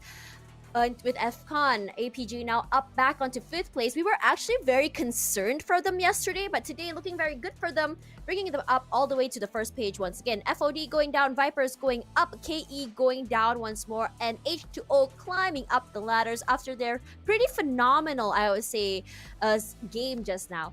Now for GLAB, Axis, SKR, I'm still seeing that struggle come through from them. For SKR, yes, we see the aggression. We see them trying to play aggressive and take these fights. But unfortunately for them, they're not able to close it out. And I mean, perhaps in this situation, early fights might not be for them because they've been very, very unlucky when it comes to that regard.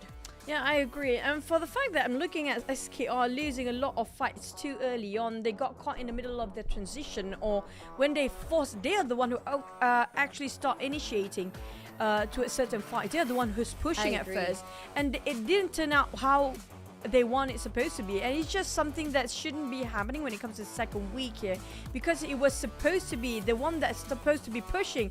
You already assess the entire situation to actually know where to push, which way to get in, and where to actually flush with those grenades. But it didn't turn out quite well. I'm surprised that even H2O got it together for the entire team this time to work things out. It was really a remarkable performance from the team.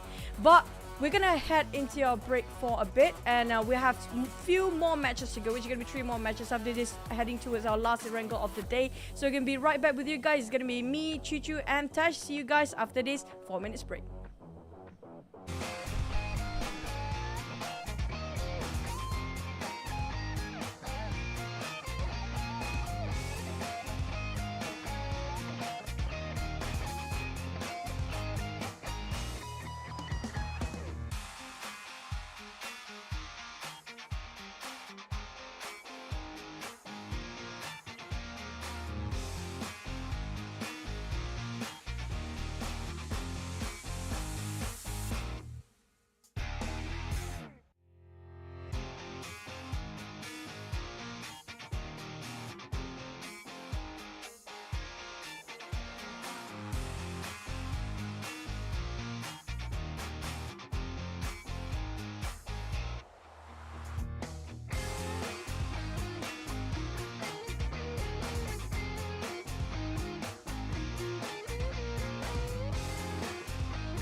action-packed matches from Sanhok all the way to Erangel. This is PUBG Mobile, the PMPL Wildcard SEA Spring 2023. I'm Tashman alongside Choo.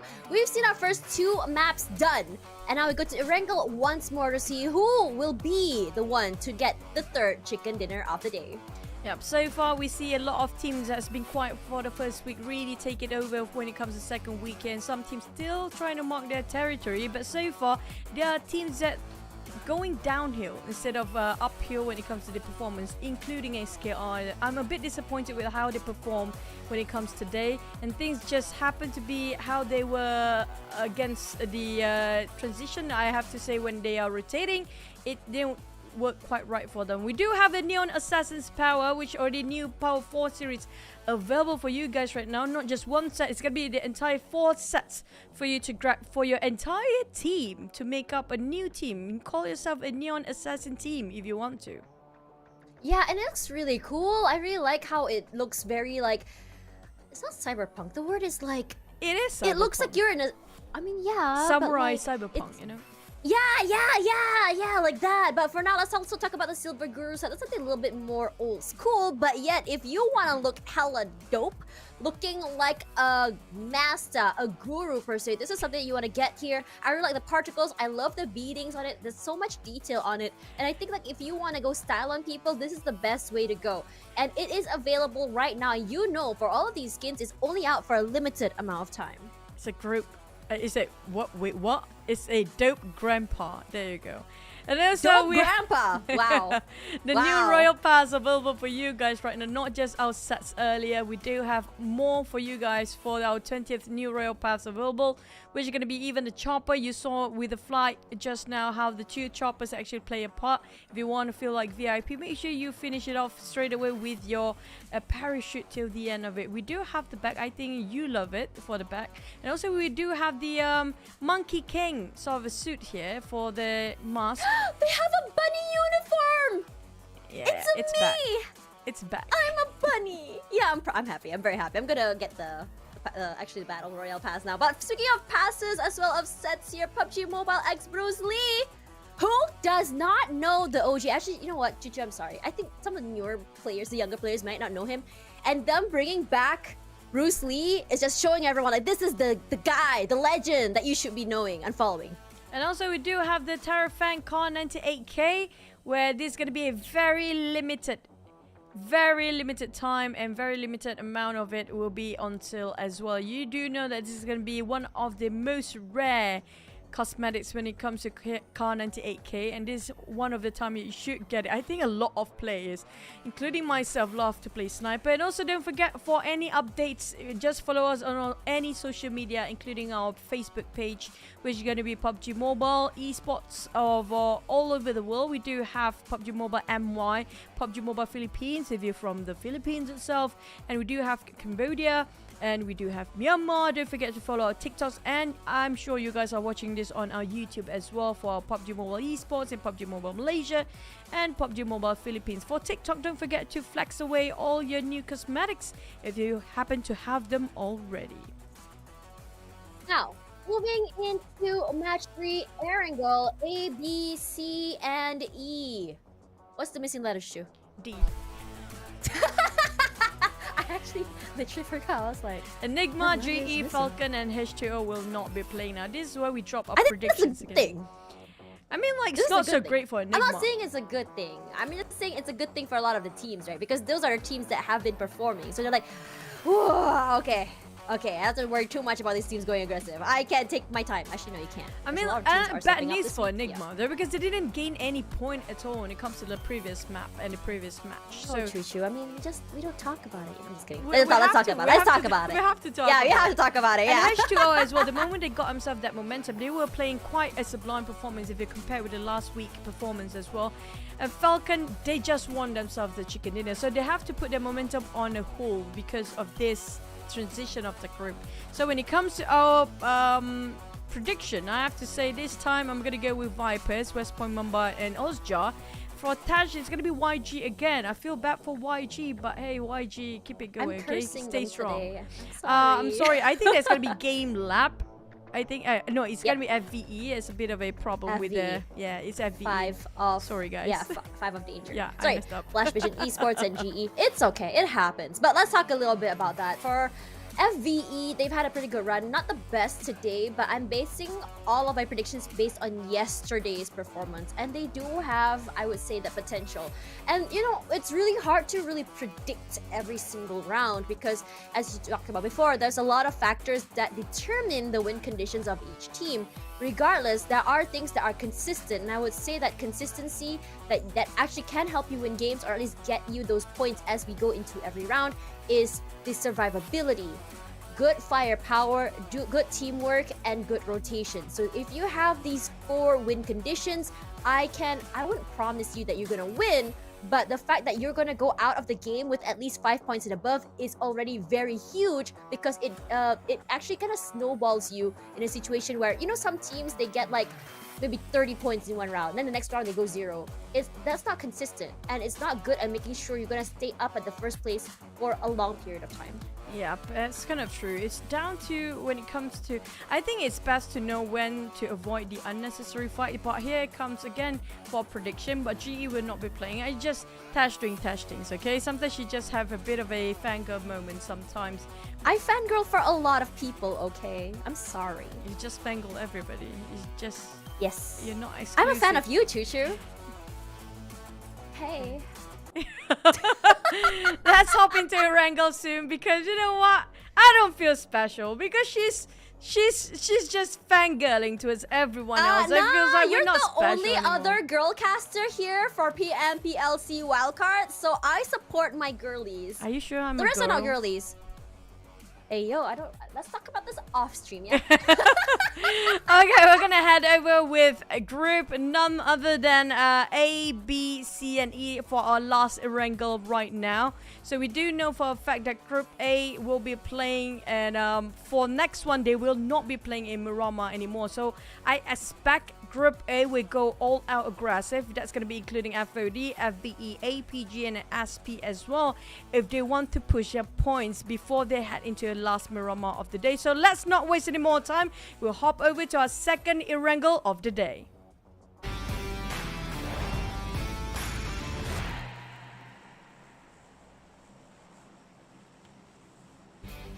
Here we go. This is our second Erangel of the day, but our third match already. Time flies when you're having fun. You know what else is flying? This plane. Let's see the flight path. It's going to be very, very interesting.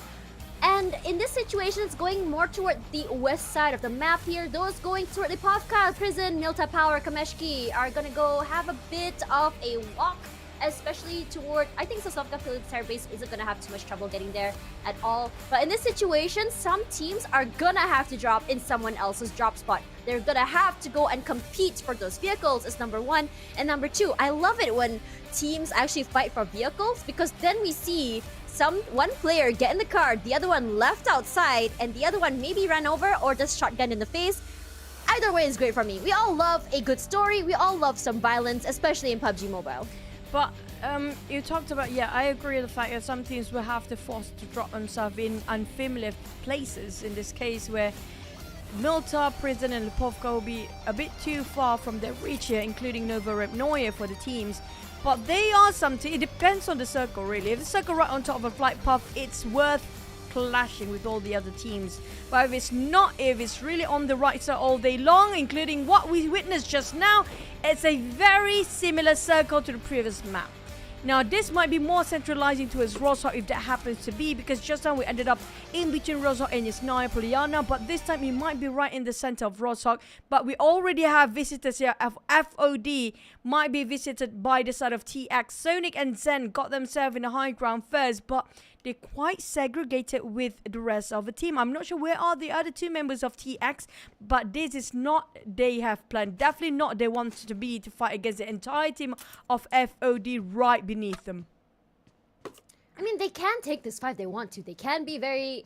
They don't have nasty. anything. Heng is... They do really don't. I think what they were banking on is just like they can be faster. They might get lucky with those guns, right?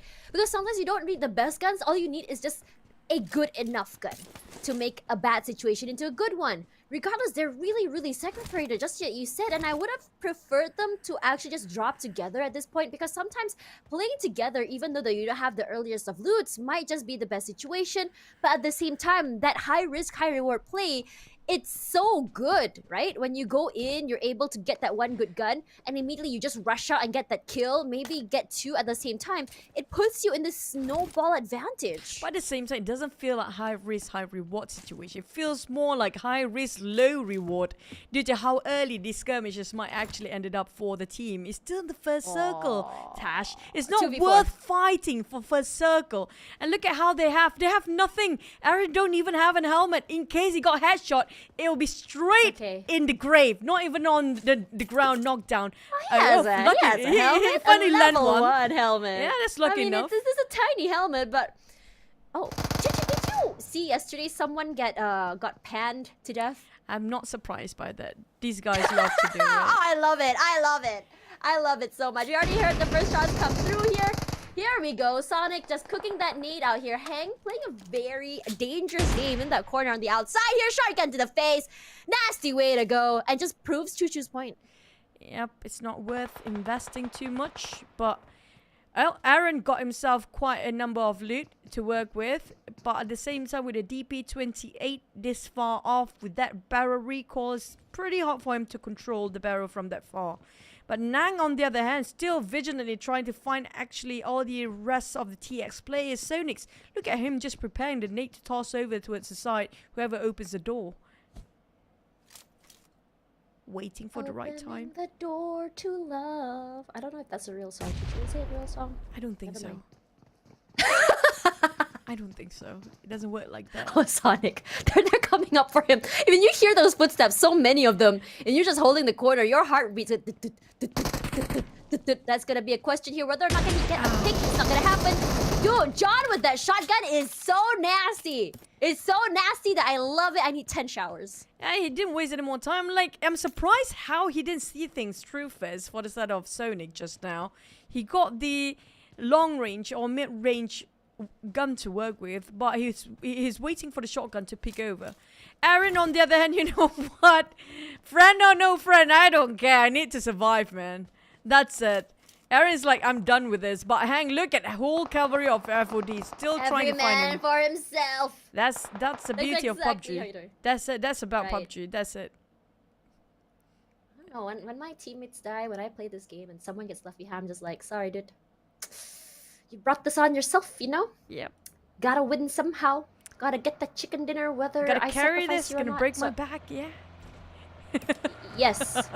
Wow. Look at this beautiful driving. It reminds me of Choo-Choo's driving. I've never seen Choo-Choo drive. I'm just kidding. I never drive. I ride a bike, but I don't drive. Understandable. I don't know how to drive. I mean, I know how to drive, but I just don't have the courage. She's probably forgotten. Yeah, it's been 10 years. Like my auntie.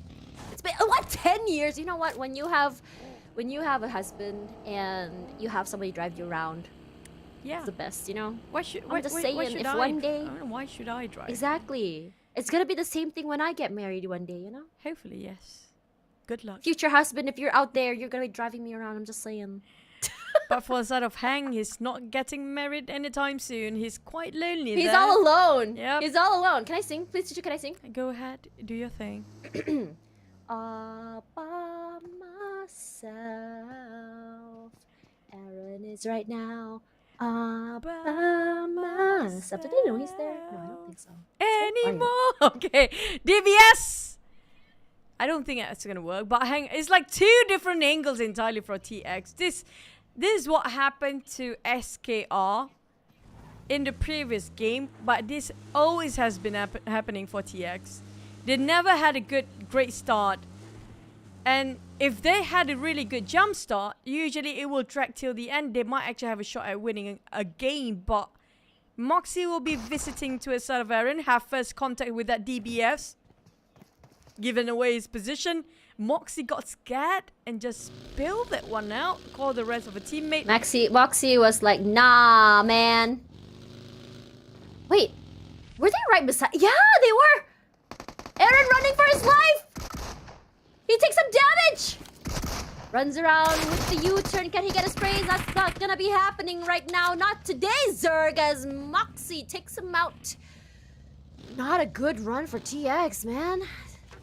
I would say that it was beyond. already...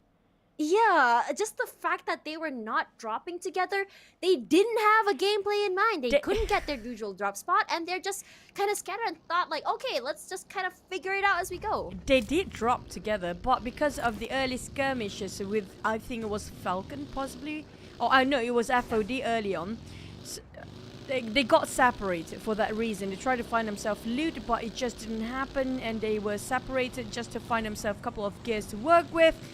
And that forced themselves to hide different corners entirely for all 4 players. Now, they do have one more player surviving for the side of TX, but I'm not sure how much longer he can hold himself in, as Hank still didn't budge from his area yet.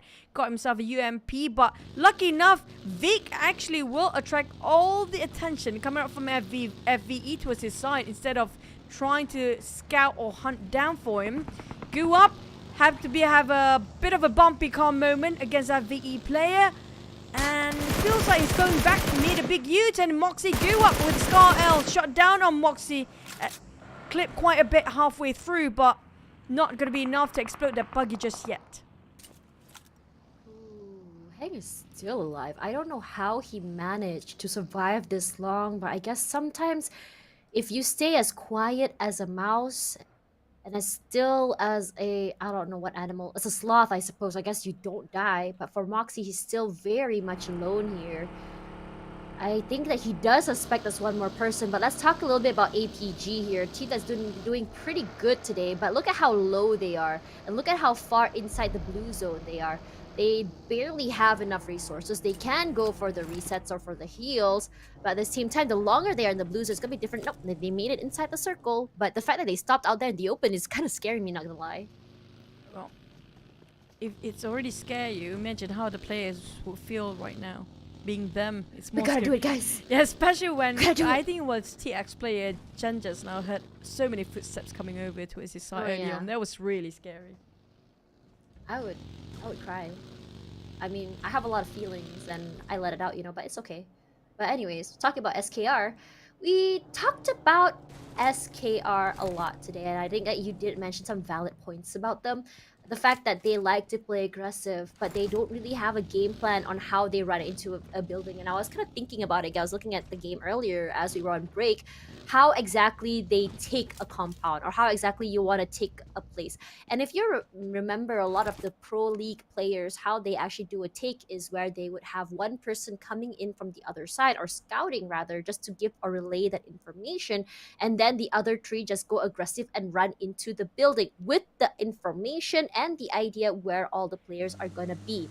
Either that, or they wait outside for a little while, get those long range scopes, kind of go in for a survey, and then they rush through. But we didn't see that from SKR. It was sort of like they are just going in straight in one line and just sort of lining themselves up for the crossfires as well as the bullets, and they go down. It's always been a pretty big fight in these situations, and I'm really hoping they kind of take a more methodical way of taking this aggression instead of this unorganized chaos. Organized chaos?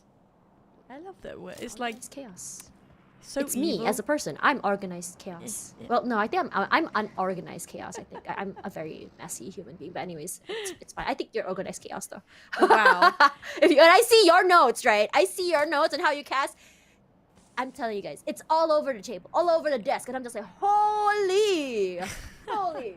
Okay, now speaking of chaos or not, West Point Mamba did have a bit of an overpick moment just now. Got one man knocked down. It's not really a trouble for them to actually pick their men back up, but we do have PBE breathing down. Their Nax might actually try to hunt them down from the back line. But we do have BG. If they stay over where they at, they actually can farm so many eliminations on that spot, on that certain angle. But they don't want to do so because they do know for a fact this is going to be the second phase where a lot of teams try to reposition themselves, get themselves in the second checkpoint here before the third circle, which are going to be emphasizing where exactly the last few circle will be at, so they have to make a move. We do have Vipers, might be visiting BG. I'm not sure why Spoogle is alone, but this is not great. And the rest of the team happen to follow through. Even though they know for a fact their scouts are being knocked down early on. BG guarding this so well on top of School. KE Pop do have the elevations. Quite hard for Edward to actually hit things up with the AWM. Oh, look at this rush coming in from WPM. It's so aggressive and they are paying for that. As the other members of WPM Federalis, the last man left inside. Michi does go down Federalis as well. He accidentally knocks onto himself. And now his teammate Mix has to go outside for that revive. Amas is close by. He has to get a kill in order to wake Michi up again. But he gets blown up to smithereens. Not the best situation here as BG has their sights onto both teams. They are going to go for that long range kills. The smokes are going to give them a little bit of cover, at least for a little while here. The push out from John is not going to do them any favors. Mix playing very quietly on the outside. Do they know he's there? Not quite just yet. They're playing right beside each other. Here comes the revive. Can Mix actually turn this around is the question. Here's Michi as well. Here's on the corner, but Faderalis out of the way. Mix, I don't think he's going to get the revive here. WPM in trouble. Molly's just to keep them out of the way for him to allow himself to go up the building and into the other side. But I don't think that's not going to happen right now for Mix. He's in trouble. And looks like for YG, they are in trouble too. Yeah, but not as big problem as what West Pomomba has to face right now. Back to us at YG, they still can revive their teammate, but West Pomomba nowhere to be seen. I still wish we can actually see over around that fight. We're not done yet. FVE, there's going to be a three-way war between Osgiant and YG, who's been hammed down quite in the center for YG, but still got a bit of a more space there. But Marnet been spotted out by Renza from afar. That's going to be in between, almost 200 meters away, but Renza still firing out. Deezy trying to spot out and moving forward towards the side of YG, but we do have the first team out, which can be TX, finally being found out by the teams out there. The last player just now, but we're not done yet as West Point Mamba, the next one to be out versus Viper. The Jam make sure that West Point Mamba cannot garner any point for this round at all, except for that 2 elimination points. It's been a very unfortunate start for WPM if you think about it, but Panda in trouble now. The long range shots come through, actually hit him with the damage. He's gonna just take his time here. He does have some cover. That smoke's gonna buy him some time. You can see the circle is about to shift here, and now Osha as well. We saw him actually getting knocked down. Regardless, for G-Lab, taking their time, don't have to rush this. All they have to do is just wait outside. In the situations where sometimes some teams go into this overpeak, a little bit too aggressive for kills, they can actually, in Malay they call it termakan diri. I don't know what you call that in English. Biting more than you can chew, I think is the right word. I feel like my Malay is getting better and better at this point. But APG finds S Panda eventually, or SP Anda. I don't know, I guess call him Panda, it's cute. But yeah, him's out of the way. But for SP, no points for them this time. The top 2 teams now out of the way. It's not done yet. They're still going for more. KE trying to find their crosshair right on top of that headshot. Side of FDE, Moxie being scouted out. Pov Pov. Back towards the side of the back line. KE pull back for a bit just to make sure Viper's not pushing from backside. Pov Pov. Cooking up so many smokes, making sure that Vipers couldn't have any glimpse towards the window on the side of KE. But they have to be vigilant. They have to be extra careful because FVE might actually push them from forward. Deje and Rain got themselves in the compounder, which they haven't stepped themselves into, and try to heal themselves with the last first aid. Now that's going to be quite an amount of utility. They've been tossed over. Rain what a nade. drop a huge golden nade to a son of Kaya. This is going to be it. If FVE want to take advantage, they can definitely do it. Oh, that was so beautifully done, but Deje wants to send another one flying through the air. Unfortunately, that one does not clip. Vipers, despite losing 2, still making things happen, still keeping the dream alive. Another nade comes through here. But if you look at that, YG is actually demolishing G-Lab right now. And G-Lab is also being attacked by Edward. But in this Mexican standoff, as the noise cuts through here for Vipers, they're just taking their time as KE, they managed to get that reset that they needed. Still very much alive and happy with 24 points. No points yet this round. And it's actually so interesting when you think about it, because some teams are in so many fights and skirmishes. But then you look at the point score to the right, you're just like, what? 0 points still? Did they not just go through like 5 different fights? What's going on here? But I think it's more of like getting that kills, and it feels like in this particular game, there's so many kill steals happening, especially from WPM last weekend. We haven't seen them being able to do that this weekend. I'm really hoping that happens again because it's very fun to see how far away can they steal away your kills. How nasty can it be if when you want to be playing the third party. Now for Ranger, here's those shots. Davan finds Moxie eventually.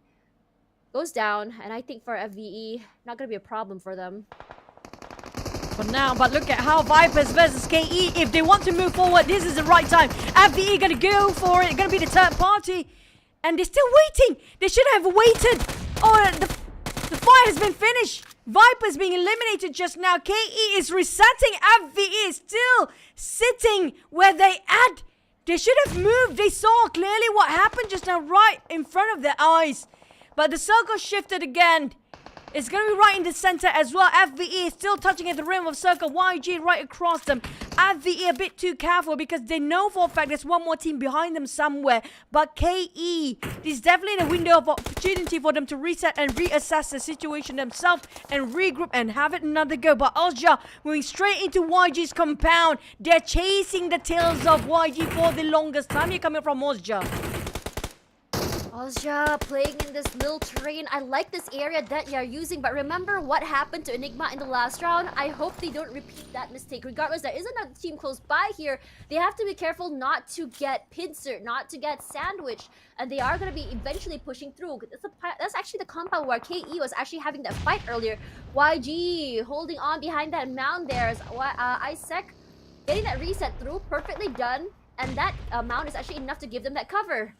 Just gonna wait for time here, making sure no one's coming in from their right side. They do hear gunshots, but have to be careful that no flanks are happening. And I think that this is the hyper-vigilance I was talking about here. You have to be careful that you don't get backstabbed from behind. You don't get pushed out from 2 different angles. So PBE going for a 2-2 situation coming through here. And I like this because PBE with 2 players, 3 players in the front, 1 coming in from the back. Enough for that distraction as the others just go for a firing squad of damage to come through. And Guap finding Baby with that nade is huge. Lucky enough, Chichito got the smoke, can actually just revive his teammate. Vic, on the other hand, still not satisfied with that area, but I'm not sure about PBE. They do have to note that Skadi, Gillette coming over this side as well. SKR got themselves the high ground. They're split it into 2-2. Mewtwo from afar with a Sky, but Ramon, Mini 14 when it comes to the DMRs is one of the best to be used in this situation. Ranked with that smoke will actually help him to revive his mate, but Marcus going forward, lucky enough, Ranked got the buggy to just shield himself a bit more. SKR again eliminated too early on. And Ozja now coming straight into YG's lair. Finally pushing. DZ going for a split. This entire 2 teams down, decimated within seconds. I can't believe this actually happened. Not what I expected. It's actually crazy when you think about it. These past 2 days has been just plot twist on plot twist. How these teams are having these mid-round recoveries are huge.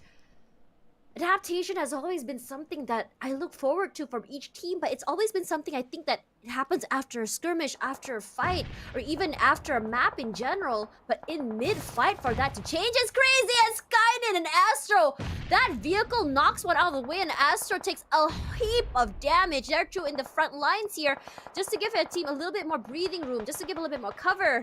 Here's Dragon, wants to come through. He's always been the person that kind of pushes forward, goes on the aggressive here. His teammates close by. He's going to be using the Crow's Nest just to go for those long-range fights if he wants to. Skadi making sure on the other side, keeping an eye for Ozja. The trains come out here. Unfortunately, no damage comes through. But Shroud now knocked down. You saw that on the kill feed. Not too sure what happened quite there as Dragon eats a lot of damage, has to reposition, but it gives his teammate Kai a lot of space to work with. Oh, feels like Skadi. He got himself right in the center of the circle, but the rest of the team are quite segregated between themselves. He has to actually look over the side coming up from PBE and the team coming up from Sin right across him. But lucky enough, G-Lab got themselves some elevations to work with, so they got the advantage there.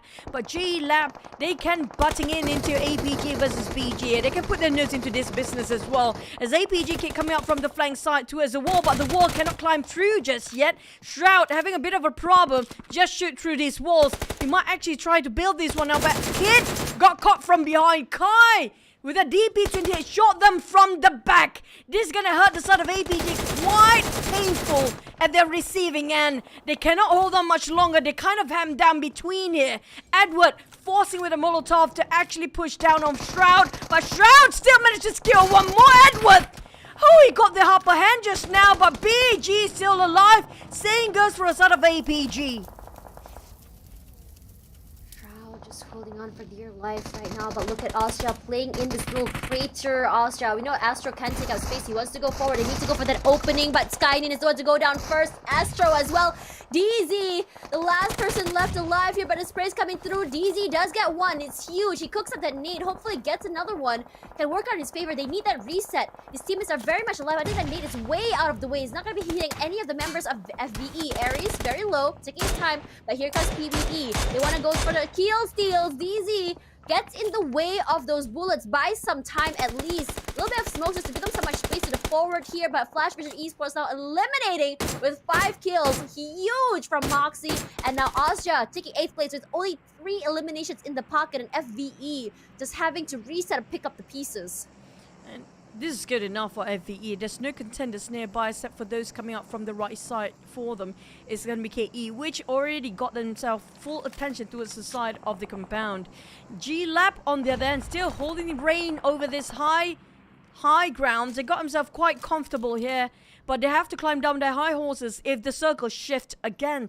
But FVE, they take the grave of the previous team just now. It was, if I'm not mistaken, it was earlier before against SP or WPM, but back to a sort of G-Lab.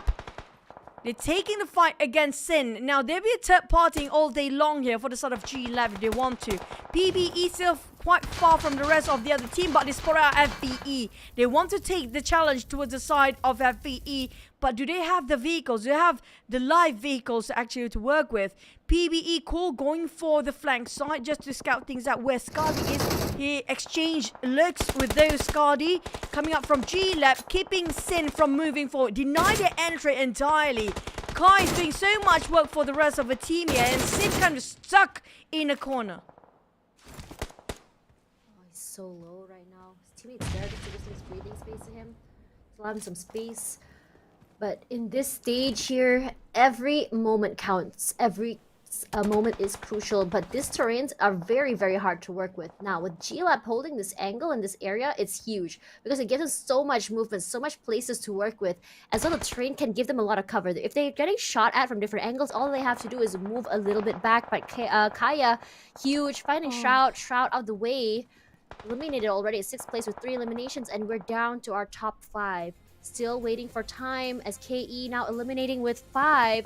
Most teams pretty much healthy and happy at this point because it's just a numbers advantage as Rankid, as I said, that goes in for those sprays, and look at how much damage he did onto the members of FVE. Ramon did so much work, but at the same time the circle will shift. One of the G-Lab players already placed himself in the center, but the problem with that center is going to be a very low ground surrounded by high mountains or high hills in between them.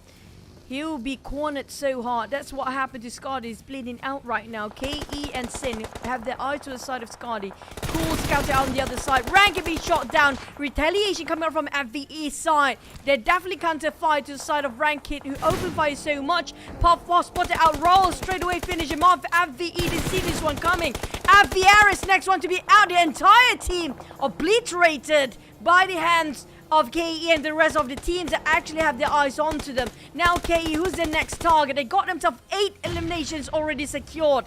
At the same time, down to 15 plays with 4 teams well and alive. G-Lep on there then got the high ground advantage at first, but now the Blues in closing in. They're leaving one man behind. One knockdown in the other 2. Gonna have to run and gun and pushing themselves forward to the side of KE.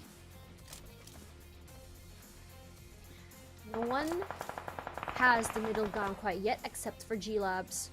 And they paid for that. A little bit too early to get to the middle side, especially since it's a low ground crater in that area. Just play for time. Go for the other teams, take them out one by one. KE, we've known that Pov made a huge splash last week. But we haven't really seen that yet. Regardless, with 3 kills in the pocket, perhaps a return would be huge here as Mon, timing not on his side as he turned away. 2 hits popped up here. But now Moi in trouble, knocked down, and slowly G-Lab is proning forward. They don't have any advantage in them except for this little terrain in front of them. Taking their time, KE as well, playing it smart. They do have a vehicle to work with. Davan going forward, scouting out for information, picking up that space, but the aggressive sort of push is coming through here. Monboy shooting out, wants to go in for the pincer for Sin. Sin coming through from the left side. Then Monboy eats the first drop here, and Holy Lanju falls down at the same time. A little bit hard to go for those resets. Maybe they can go on for extra hits, but KE goes forward, goes around and round G-Lab. The sprays come up from Kai. That's huge. KE moves out of the way. And Kai's teammates running forward. One member of KE already out of the way. Kaya playing huge on this terrain. Gets one, repositions, and has to go for the reset. There was a fail coming up from KE. They have no clue. G-Lab was actually there. When they force themselves to push forward, there's going to be the grave. G-Lab!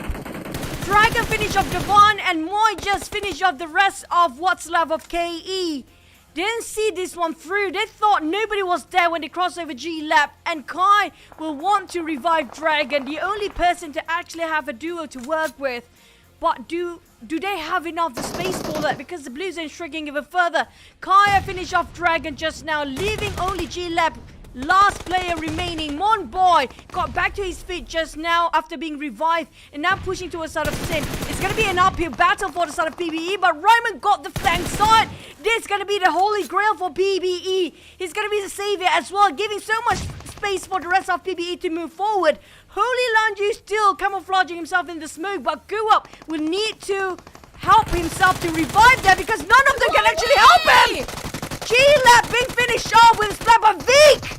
Going even further in, Sin going for Ranked, and PBE have also Ramon at the back line. There's Moi pushing forward, just with a UMP knockdown. Vic, oh, it's gonna be Sin winning this time around. What a play from both teams in the last minute. I talked about plot twist, but hello! Sin looking at they were at the bottom of the food chain, coming out on top. I always talked about when life gives you lemons, but Sin, they made not only lemonade, lemon shortcake, lemon chicken, and a whole feast. They cooked a whole winner chicken dinner, and I loved what they did. Was really good here, because if you saw how they played it, is that yes, 2 players were knocked down. Don't worry too much about the resets. Going aggressive and getting those multi-frags were what's on their mind. Why? Because number 1, if they want that, it gives them space to work with. Number 2, it gets them space to get those resets. Regardless, Sin FV is who we're going to be looking for right now for the most valuable player. With 5 eliminations in your pocket, are you surprised at this point?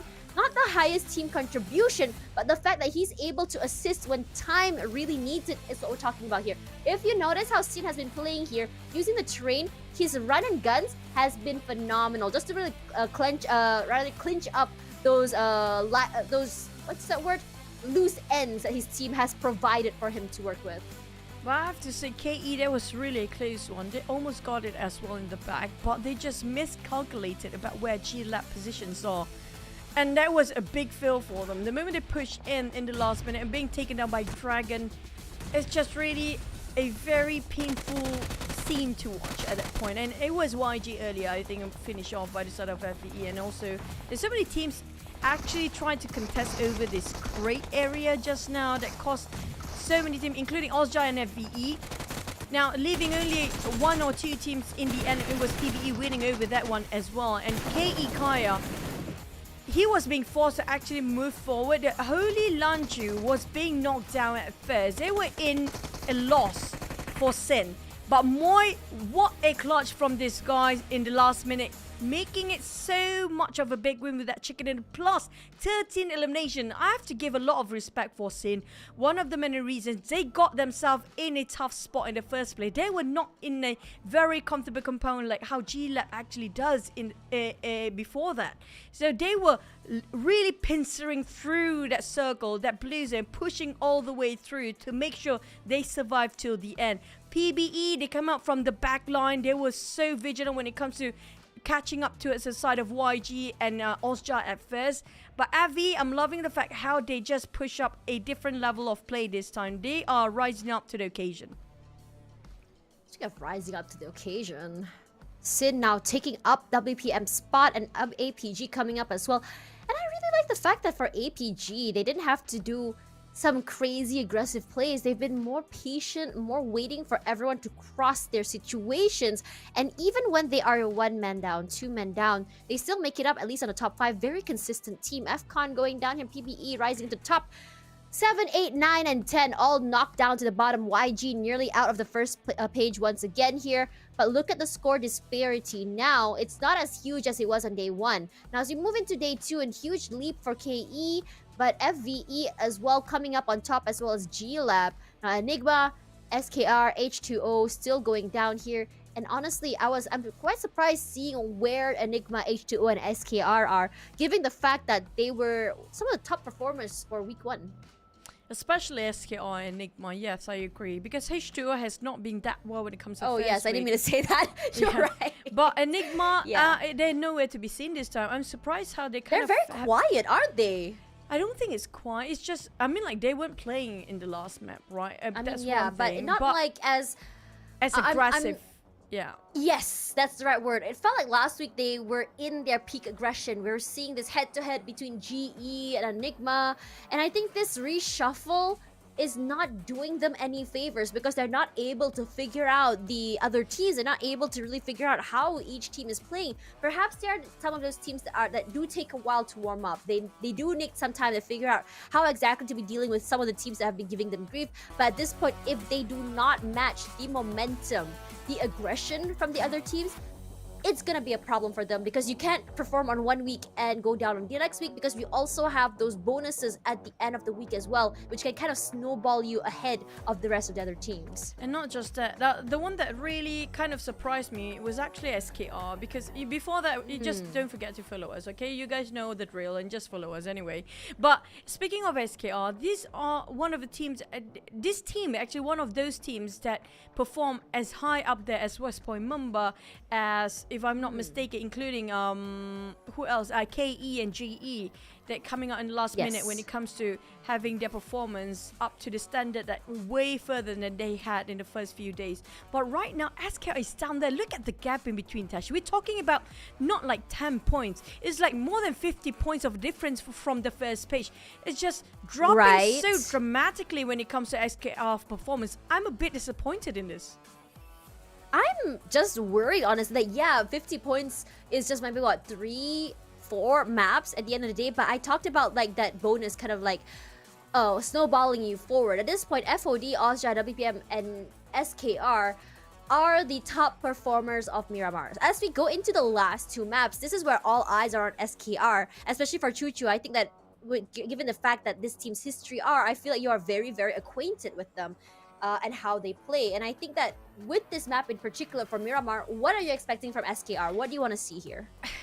I mean, like, we know for a fact that Marcus and also Mewtwo, one of the best players for the team as well. But next one, we don't have Group A, FOD, FVE, APG, and SP will not be playing. But we do have the welcoming back of a Group C, which is West Point Mumba, Sin, G-Lab, and BG. But the thing is, speaking of, no, it was Group D just now. Enigma, GE, Falcon, and H2O. Now, speaking of SKR, right? Before we talk further into this, we're gonna drop the prediction still for Axis, G-Lab. Before we forgot, right? Axis. I'm rooting out for them. Really? Axis? I want them to show something here, because I want them to know for a fact they have nothing else to lose. They lost the entire week of week 1. Now week 2, like it or not, you can't wait to the last minute to push things, because you saw how much big of a gap between the first place down to even the 16th place. It was still a huge gap if you're on the 20th place. Now Game Lab here, they do have what it needs to take them to go into the playoff, but they need a minor push. And speaking of Enigma, where are they, right? Like, they gone. Invisible. This is not a prediction, Chuchu. This is more of like a, I'm rooting for them. An expectation, caster's expectation rather at this point. That's true. Yeah, I'm really liking this. It's really kind of like, it's sort of like an auntie speaking, right? Or mom, like, hey, gotta get up here. Gotta show me what you can do here. But let's talk about mine. I think mine speaks for itself. It's a very typical sort of expectation coming in here. We've seen their performance, we've seen patterns, and I like dealing with patterns, and this will be my prediction. Though for WPM, I'm quite surprised today. They're still aggressive, but it's been very sloppy in terms of how aggressive they can go and how they take those compounds, especially against FOD earlier. And it got me wondering what's going on here through your minds, WPM. You were playing quite flawlessly on day one and last week as well. What's going on here? What's the problem? Is it a misinformation coming through? Is it the circles coming around here?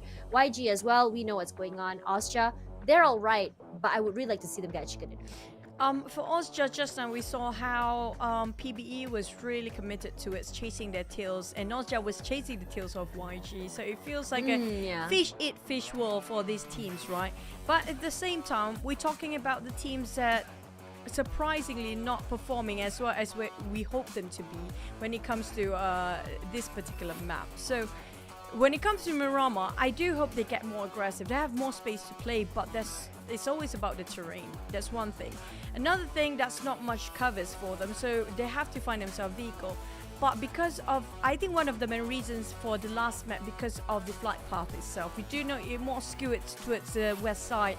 So like, you know, some teams, including TX, was having a really tough first drop, so they can't actually drop as a 4, and they were being forced to separate amongst themselves due to getting their loot and just happen to be clashing into some teams. But for the side of Enigma, it feels like they are, like you mentioned, a bit sloppy. They are still aggressive, but it's not as organized as they were in week number 1. SKR feels like they're dropping themselves into the same pool like how Enigma is playing as well. I'm gonna have to agree with you there.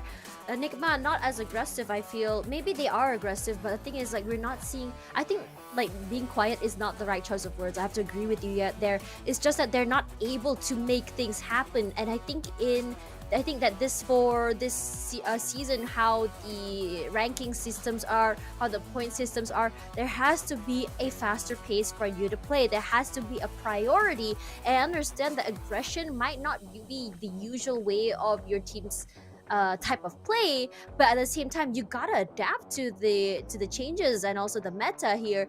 And for teams like FOD that's doing so well right now, for teams like Falcon, I think that it's going so well, while in week 1 it seems like it was a little bit of a struggle for them. But we like to see that slow changes coming through here, where every day before we start the match, I'm wondering what are the coaches saying, what are the analysts saying, how can we change to be better? And you're starting to see all of these changes come through. SP as well, despite today they're not necessarily winning the top spot, but the consistency is there. The survivability, those kill points in their pocket is what we want to see here. Not really rather a back-to-back chicken dinner, honestly, because we understand that to get a chicken dinner might not be in the favor, especially as the circle moves around ping-pongs and as you try to get your loot, your resources, as well as positioning as the circle moves.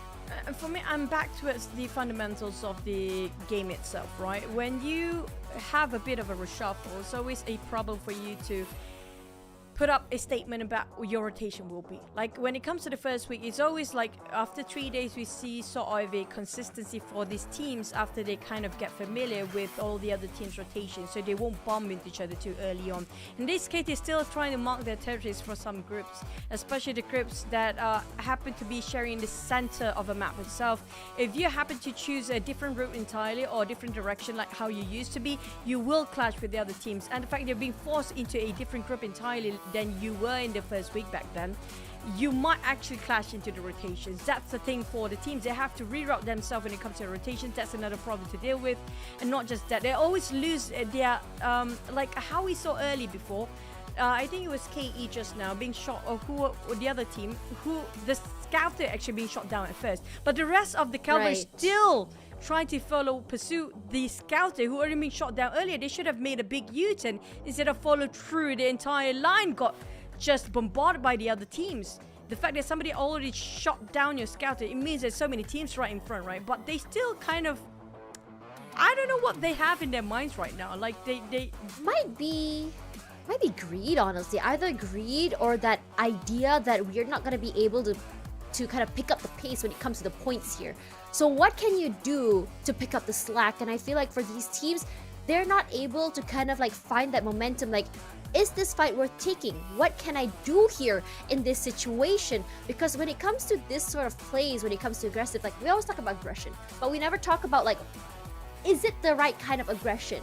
Am I going to be am I going to be getting value from these kills? At the same time, we already see some teams getting a little bit more smart. I think we saw TX just really going for those long range kills, going for pickoffs instead of going for all out fights.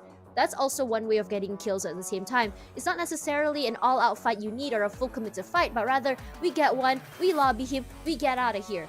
We got what we wanted, we got his supplies, we got 1 point. We don't have to actually go for all of the players at the same time. And I think that sometimes the idea was, okay, we fight one, we have to clear out the area. No, it's all about like what we need, and if we need to take a fight to get into the circle, that's fine. If we need to take a fight to get into the compound, fine, but you don't necessarily have to commit into a fight, especially before it's, I think, circle number 3 to number 4, where you're not ready to take that fight, but you don't have the resources, you don't have the positioning. And number 5, I think this is most important, the understanding that when you take a fight, especially in an open area, there are other eyes that are looking at you and going in for those kill steals. Yeah, but when it comes to taking unnecessary fight, we saw a lot of teams that didn't actually secure that much of eliminations, even up to halfway through, like circle number 3, they already gone.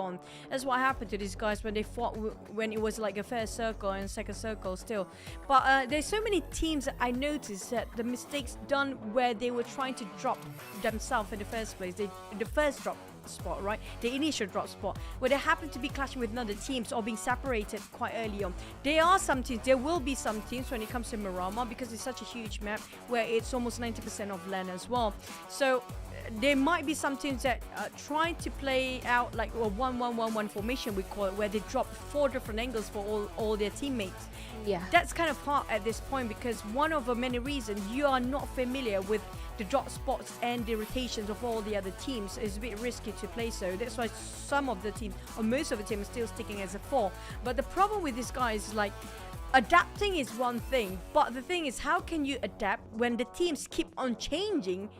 Like example, you start to adapt towards the other teams, right? But the thing is, they might change your rotation all of a sudden as well, because they are trying to adapt the other teams too. It feels like sort of a domino effect for these guys. So the thing is, if they want to really play it safe, there's no safe way to play it anyways. If you want to go aggressive, it's all about the timing. I think when it comes to 3rd and 4th circle, that's where you really have to go aggressive. First 2 circles, it's okay to build things out, go for this engage in part ways, try to build up your loot first, because it's what's more important, your survival in the first place. That's PUBG Mobile. I mean, if you look at the Pro League from what we saw from last year, when I think this is because the point system was different, but I think this track can still be used here, is that you see 2 players dropping into one area, they loot, and then one player gives up that space. Get out of here, meet with your teammates, go to another area. Or some teams just go in, get the vehicle, get out. If you didn't get the vehicle, fine, just move on to another area. You don't necessarily have to take that fight. And it feels here like the understanding for a lot of these teams, especially for those who has had a good momentum or good team fights from last week all the way till day 1, is that thinking that they can keep doing the same thing over and over again. And I need these players to remember that as VODs come out here, each team has had their team play, the way they rotate, I would say their strats already have been read by the other team. And at one point, you are going to get counter-stratted. You are going to have teams who understand and how to deal with the way that you play. And this is where it's okay to let go, to give up that space. It's okay, especially if it's so early, because you have so much of the map to work with still.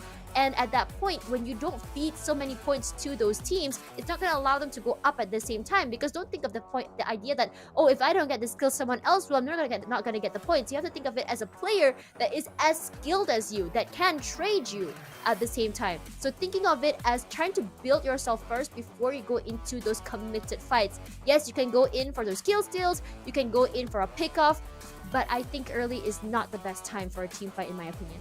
But just now, this is one of the best examples we saw in the earlier match, in the Wrangle previous one, where G-Lab, I think it was a bit too early. If you noticed that G-Lab giving away and just moving to its middle ground a bit, just a tiny tap. Oh, they were so early. It was a bit too early. If only they'll just sit quietly, like, or not just leaving their compound too early. Like everyone was playing toward the side of the circle, and there's a reason why, honestly, because the area of the circle is not necessarily flat here. Yeah. It's a crater where the middle side is actually a low ground. So everyone wants to hold on to that high ground so they can get the crossfire on the top side there. But for G-Lab to go middle, I was just like, are you sure you want to do that? They were having quite a scene up there. They got themselves quite a number of eliminations when they were at the highest point of all the rest of the other teams down there. But the moment they tried to jump down into the center of the circle way too early on, like you mentioned, it was a crate and one of the player already in the crate too early, and the rest of it still up there, and they try to save him for that. The entire team goes down. I mean, like, that's about time. It's okay for you to just stay where you at sometimes, not giving up. They had a nice area, honestly. It was a nice little high ground with a compound as well as a crow's nest.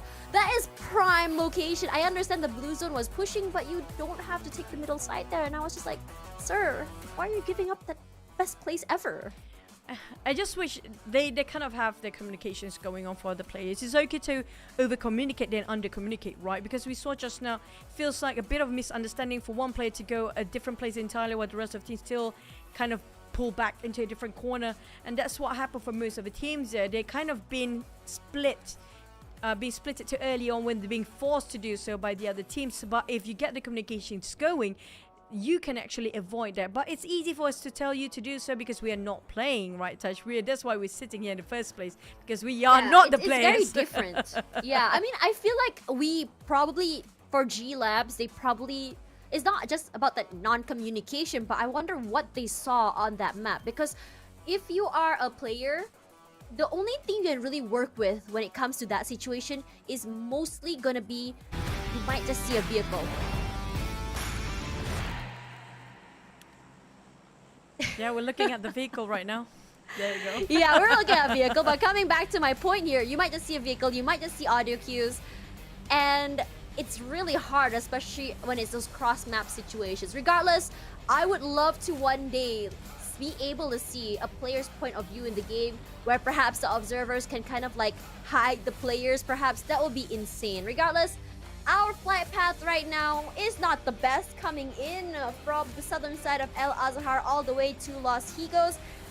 Everyone dropping toward El Pozo. Crater feels like Cabrera and Ruins are gonna be crying here. And now, I would say that the priority for this map are gonna be vehicles above the weapons. But what do you think, Chuchu? I mean, like, it's down to its Eden Circle, right? This flight path is already a challenge for the players already. It's more to the side of eastern side and down south all the way. So whoever wants to drop around Crater Field, even around Trailer Park, Monte Nuevo, it's going to be a tough hurdle for them to actually to go through. Hopefully they find themselves a couple of vehicles to work with, but we rarely see Chumacero Circle. I'm hoping to see a Chumacero Circle today. It's not that far off from a flight path. The terrain is going to be really risky for the players to actually place themselves on the high peak as well, but still down towards the circle. But I have a feeling we might have first few clashes early on here, Tash, because of how the flight path is and the circle just moving further away. So we are expecting nobody coming out from the western side or the northern side of the circle due to the flight path. Yes, this is actually, this is good. This is going to be a lot of skirmishes too early on. Yeah, but the teams that are smart are going to be the teams that quickly either get a vehicle and skedaddle toward the west side, or teams are going to just quickly make their way through. Because if you think about it, if they move fast toward there, they don't have to worry about players pushing in from the west side. They only have to worry about the east side, and that is going to just kind of prolong their survivability. But at the same time, there are going to be teams that want to go aggressive from beginning to end. And this is going to be these two teams, TX and YG, already in a skirmish altogether. Sonic already knocked out of the way. 1 sec out. Aaron coming in for the revenge. Sprays out here, finds Marnay. Marnay quickly to reposition himself. And Aaron not wasting any time, quickly getting that point in his pocket. First blood by Aaron. And this is not looking good for YG. And I'm pretty sure that I'm the reason why they are cursed here. As it looks like for TX, they haven't gotten that revive that on their teammate. And they're not looking to do so. They're trying to wait out and see if other members of YG are going to come out, get that kill if possible. And in a way, Rio can kind of give them that information. Here comes Q Loki. A little bit too late to the party, but quick to go and find Rio. 1-for-1 trade. Huge situation. Gets Aaron at the same time. Huge way to start the game. As then the final player left alive for YG. Losing 1 but getting 3. It's going to be big. Still one more person to worry about here. And even though his teammate is so very low, Loki still goes up. Gets the kill as well. 16th place. only 1 point in their pocket. Gonna have to accept that as a consolation prize. I mean, like TX, this happens multiple times by now. They should have realized it's always the same thing that happened to them. The moment they drop themselves, it's always somebody else has contested them. Especially when it comes to this flight path that's a bit not in their favor, right? We saw it earlier before when it comes to Wrangle. Same thing happens for TX again. This shows that they need to drop themselves adapting to the flight path regardless of what kind of flight path it will be. No matter how it's skewed towards one side, they have to pick a checkpoint. Like this, I talked about some of the pro players that asked about my opinion before, right? When it comes to last season, before the SEA Games. They asked me how to play along this flight path. I mean, like, why don't you divide the map into 4 parts of it? Because it's a circle, right? So divide it into 4 maps, 4 quadrants of it, and pick a checkpoint in case the flight path happen to be not in your usual dropping spot. So you're still familiar to play around that corner. In this case of TX, they're only comfortable when the flight path happen to be in their favor. And the flight path will never be in your favor when it comes to any tournaments. And that's the case for TX multiple times. Same goes for last, if you remember, Tash. The Wrangle map flight path will really skew it towards one side as well. And same goes for this Miramar. Not really liking. I mean, as a player, I would hate these skewed paths. But as an observer, not an observer, sorry. As a caster, as a viewer. I mean, we are observing, yeah, but we're not doing the OB work. But anyways, I don't want to do that. It's a really hard job, by the way, guys. Letting chat know that observers, they should be given credit where credit is due. But regardless, coming back to that, as people who are watching the game, it's fun to see how these teams adapt, right? And I think that that's always one of the most critical things I want to talk about and analyze in terms of how players think. It's just how they're able to adapt to these situations, because you're not necessarily going to get what you want on a plate here. And in these situations, I really want to see G-Lab kind of step it up. They're doing great in the beginning. They've been surviving. I think the right word for them is surviving. But I wouldn't say thriving though, because some of their decision making has been kind of questionable. But for Falcon, also questionable, but understandable at the same time. Because if you've seeing how they've been playing this week, the priority has never been getting those placement points. It's always been kill as many people as you can. And I'm really liking the fact that some teams are aligning themselves with these missions, because it gives themselves an idea on how exactly they want to approach a gameplay, or how they want to do the positioning, how exactly they want to rotate. And it always shows as well. AFCON, huge on how they want to play in terms of consistency. We don't have to look at their placements at all. We can just look at their elimination points. Well, that's the thing about the new format system. It is prioritizing over eliminations over the rank, anyways. But still, if you get yourself chicken, it feels good, you know, to have that person right next to your team name, to have that sort of a chicken logo. It feels like you accomplished something at the same time. But it's still, eliminations can trump over the side of rank anytime soon. We do know for a fact the maximum you can get is just 10 points. So it's actually a good idea. It's also the right mindset for them to actually go for elimination instead of a chicken dinner at this point. Because we do know for a fact there's some teams, even last week in the final few days, didn't land any chicken. Yeah. One of them, I think it was KE, that got himself maybe the last minute chicken, but didn't secure as much chicken. Yeah, last minute. Yeah, very last minute. Yeah, and I think in these situations, as I said before, you don't really need a chicken dinner to propel yourself forward. Speaking of propelling, H2O with a huge pick here finds Spoogle. Spoogle seems to be the person that is going on huge here. Like, always goes the first person out of the way, but he seems to always get the revive. But this time around, I don't think that's not going to be happening here. Aggressive push here as well from WPM. H2O moving forward here, but Federalis finding that, I would say, revenge arc onto BG, because if you remember from that last game, BG has been giving them some grief. Wow, I'm loving this new BG, because back then they were really quiet and really conservative. If you compare with this week here, they definitely ramped up and changed their tactic when it comes to week number 2. They know for a fact that... Wait, hold up, Chuchu. Yeah. I am shocked that you said that, because from the way I was talking to Contra, it was as though that he said that BG was a long history of teams, and I assumed that they were always known to be good. But you saying this just really opened my eyes on how I view them as a team. Because they are one of the teams that has been here, a very long line of veterans to be playing in professional league, but they are not known for their aggressiveness, they are not known for their firepower. but they are known enough for when it comes to rotation. Sometimes they get lucky, sometimes they get it right. But I'm loving the fact how they're just rising up the occasion where they level up their gameplay. Proactive. Yeah, very different if we compare with how they played in last few seasons. But the circle will shrink. We do have very, very occupied power grid. Look at the saturation of the pool in power grid itself. But the one coming out north, this is very smart. Coming out from the west side north is going to be GE. We do have Enigma this time. Sin, they just got themselves a lost chicken dinner. Now they're coming in very late. But they can take their own time because they're not far off from the safe zone either. Did you see the map just now? Yeah. How near Sun... I forgot the name of the area. Anyways, coming out to the area, this little terrain here, you saw 4 teams actually fighting for that little terrain. It was honestly such a kerfuffle. Wow, I don't know what that word came from, but I love the word. But anyways, coming back to that, it's just the fact that because it's at the left side of circle, it gives you so much access to so much of the map. You get to see all the players rotating, can go for those long range kills, which we've seen a lot yesterday, by the way. TX was one of the teams who actually attempted that. And at the same time, you are also gonna get the value of still being inside of the zone. On top of that as well, you can also play great keep for those players who actually went a little bit too far west. I was just literally talking about teams that go a little bit too far west, and look at that, punish for it for going a little bit too much.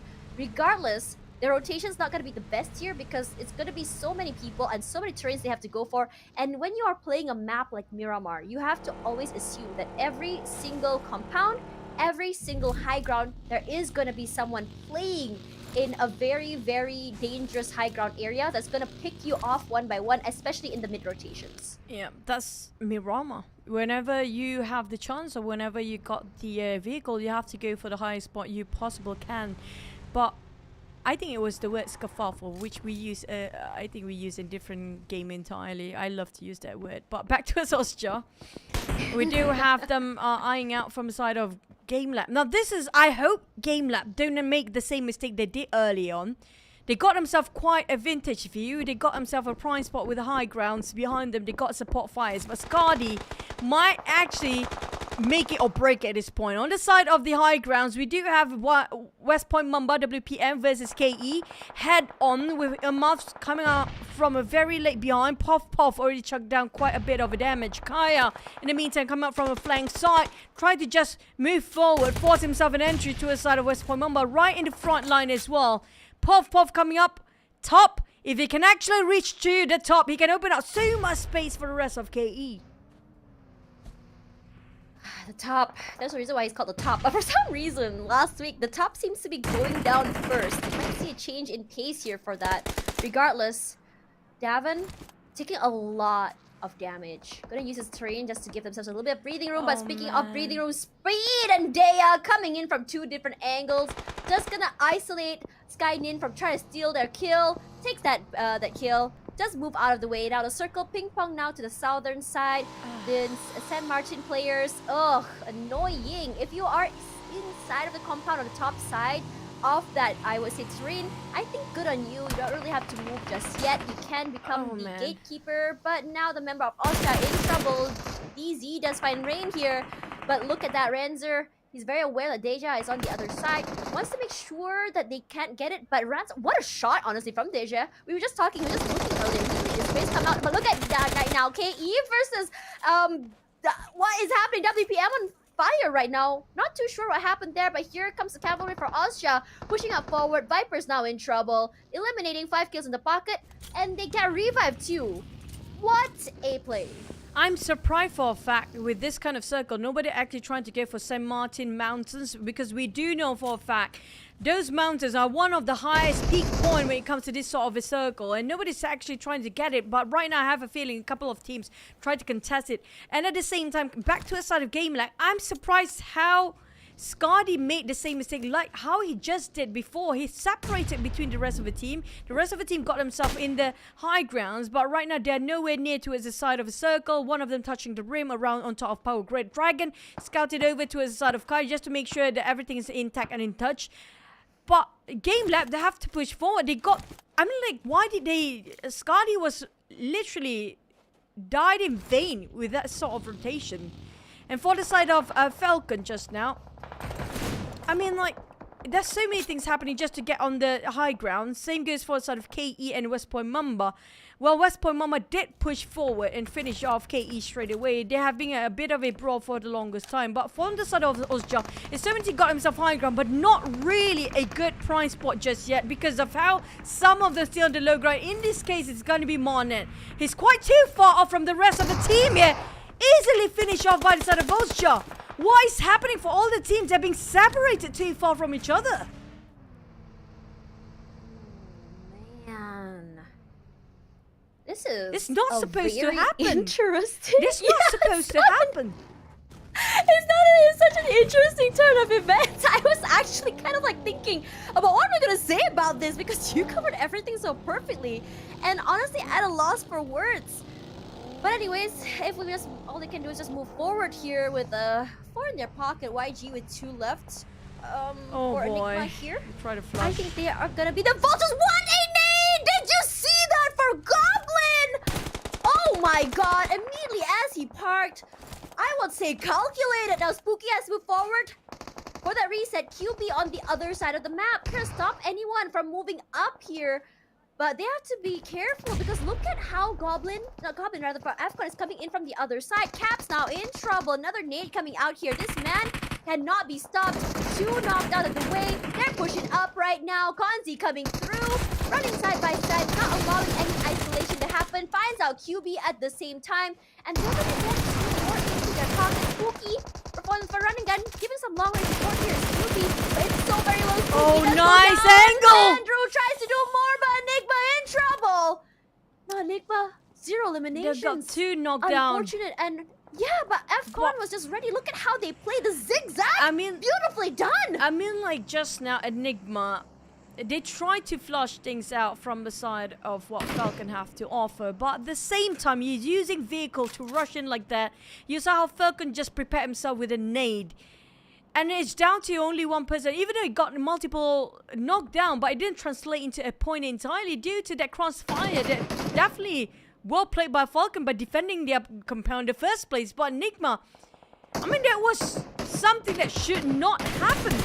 That should not have happened. Back to the side of GE, spotted out another team crossing by with Car 98 in the hands of Samal just now. I'm surprised he didn't try to peek out at first. SKR now. We saw so many teams a bit too separated amongst each other. And one got caught and the others tried to save. And it happens to be in a snowball of destruction for the teams. But right now, things are doing great for the side of PBE. This is one of the teams that really progress and also have a lot of improvement compared with last week. SKR on the other end, they're going downhill. Now, I do want to know what they have to offer. Literally, they have to go down they the hill. have to go down the hill right now. I have to take that moment. But their performance is down the hill as well. I hope this time, I'm like, what? Why? Exit is jumping out. I mean, what is happening with these teams? Oh man, I mean, I like the fact that it was a valiant effort for them to go for those long range kills. It's very reminiscent to what we saw from Sin yesterday. And it's not a horrible situation for them because they have the high ground. They can play at the side of circle and they're not really too far anyway. They can take their time. But at the same time, I'm just gonna pause that for a little while because Rankin goes down here. Like some beautiful clip coming through here from Sid. I was just literally talking about them, and this aggression is just so good. It looks so good at them as they come through. Erimon trying to make something happen here. He tries to cook. He tries to find that value. Unfortunately, none of his shots are gonna be connecting. Reconvening with his teammates. Best to play as safe as he can. But look at SKR. We're just talking about it now. GE are just literally styling on them right now. How? What is happening? SKR, you had the high ground. Did you get rushed here? Is the question. They kind of got stuck in between. I'm loving how PBE knows for a fact that sometimes you have to pull back for a stronger defense, and then the stronger defense is going to be attacking for a second round. But for the side of SKR, they're just forcing it too much. They're forcing themselves to get in the high grounds in the first place, try to get into the center of the circle way too early on. Now got stuck in between two teams, Ultra and GE at the same time. And the worst part, they're stuck and nowhere to be nowhere to just barricade themselves. There's nothing in between except for a couple of sinks and a couple of small structures in between. Other than that, they are in an open, bare field. Back to West Point Mumbai, they're segregated into 1-2-1 formation. Coming up from south, it's going to be a clear pathway for them. For those coming out from the northern part here. This is where everything gets dicey. Sin getting on Falcon at the same time. All just spotted out on GE. We have one more team eliminated. It's going to be Falcon, who got themselves quite a run in the last round. Right now, a bit early for the eliminations. But PBE still being chased over by the side of Sin. Oh man, Sin has not moved as well. These two teams need to fight each other in order to get access to that circle. Looks like Vic is going to push forward here. And for Ozja, GE seems to be overwhelming them right about now. I don't know if you guys looked at the circle earlier. BGB currently was on the last two players, I believe. Yes, so one player was in the middle of the circle and one on the high ground there. But I think one of the players, Amura, I believe, is currently in the middle of so many different teams. Regardless for Ranzer, he doesn't care about GE going down there. What he's going to do is just take as many fights as he can, go for as many picks as they can. I'm actually quite surprised that even though they're in trouble here, they're still taking these fights. Ozja and Niskainen doing so good right now. Finds Marcus, takes him out. This is a very nasty angle because it gives you access from the top side of the window. And Ranzer pushing out here. He doesn't have a care in the world. That high ground is going to give him so much value. And that nade finds Mew too. Mew gone, rather. He's out of the game. Ranza pushed out with the running gun there. Takes one more. And now for no TI4K, what can you do here? You're stuck inside of the shack, and that will be it for SKR. One elimination in the pocket, 10th place. Not the worst or best way to go, but I would say you kind of need to go a little bit more further to kind of solidify your lead. For PBE, I'm loving the fact how they retreat just now and going for another round where H2O try to rush in here. Ew. Definitely they are prepared, more than prepared. And now next one is going to be Sen. After one team to the other, they don't even have a break for the start of PBE. Two team at a time. H2O and then Sen at the same time. There's no time for them to actually take a breather at all. Back to the side of Vic. He still got a breather. At least he got first aid, the last one to actually utilize on that spot. Raimon cooking up the nade, tried to hold the angle from them breaching into their compound. Vic forcing them flushing out from the outskirts. But at the same time, we have access coming out from afar. I'm not sure where are the rest of WPM, but they are still around the corner. H2O, they go for a retreat, pulling back into a different compound entirely, taking a different building. But go up and the rest of them try to just flash out PBE. PBE, I don't know what went wrong for them, but it feels like a karma or something. But they have been chased by so many teams since the start. Yeah, it's just an unfortunate situation. They didn't go all the way to the left. Cool trying to make something happen here, but not cool enough. Goes down. Sin doing so good right now. And Sin was like, overtime for us is going to be that. We don't need to reset because now we're going to look at the church. H2O right over on the other side. Fake is going to be feeding his teammates that information. I'm wondering how exactly are they going to be approaching that here, because the blue zone is slowly pushing up here, and because Sin is a little bit into that circle, if H2O wants to get out, if they even want to rotate, they have to take this fight. But for Ozja, we saw that they were in a fight just now. We saw some pickoffs, but the reset did happen. And for WPM as well, I saw WPM did get a pick onto them. Oh. But I'm not too sure what happened during that disengage. I'm wondering if a third party happened. Why? I'm wondering if they just end up just kind of disengaging from both sides and just going in to move on to the other side. But this is a very nasty terrain to work with. To get on top is a problem. To go down is a problem. And G-Lab, if you don't go down now, later, you are going to be in trouble. This is funny to watch, actually. Very entertaining from my side. Because Ozja, they chased the hell out of G-Lab and forced them up the mountain, right? They were forced to actually get out and get away from the circle instead of going in. They try to reposition themselves, take a bit of a longer rotations on the other end, going all the way towards west. But look at Renzo. They're so dedicated, committed to his G-Lab. They're not giving any leeway for them to actually squeeze in on the west side as well. Look how Renzo guarding this angle all by himself. But we do have one player in between them. Who is that one player in between of all Ozja players? Who's that green dot? It's Amura. No, literally, Amura was stuck in that area for a long time. And I thought, oh, it's a cool situation here. You have Amura on the high ground, and in the middle is one player of BG. And then suddenly, that person in the middle of the circle died, and I was like, okay, Amura, I guess you're going next. But that didn't happen. Long range shots here coming from Skynin, finds West. Beautifully done. And denial of points onto Sin as well. Only Lanju tried to push up here, and now he's paying for that. GE still very much in the game despite losing one here. The west side, they're still very much alive as the firepower, the aggression comes through. H2O actually stole that point from GE as well, getting one in the pocket. Austria gets one as well. So even though it was GE putting in all of the bullets, but those points for Sin is kind of scattered around here. Yep. Amora from BG. He's been hiding here forever. Finally discovered by the side of Skyden. Can he actually do it? Nothing of health. There's gonna be 2% HP left. Make it 5 right now. Heal himself up, but there's no time. Renzo coming out from the other end. He's putting him up with a shotgun. That's it. Amora. What a valiant effort by this player to survive for such a long time. I know, I love it when it's a 1v3 and someone just gets completely rolled, but that didn't happen. But looks like for the player of H2O now in trouble, going to go down there for Tuki. Unfortunate situation that GE's aggression is looking really good right now, but WPM, their sights onto Austria as they scale down the mountains, gonna try and get that revive.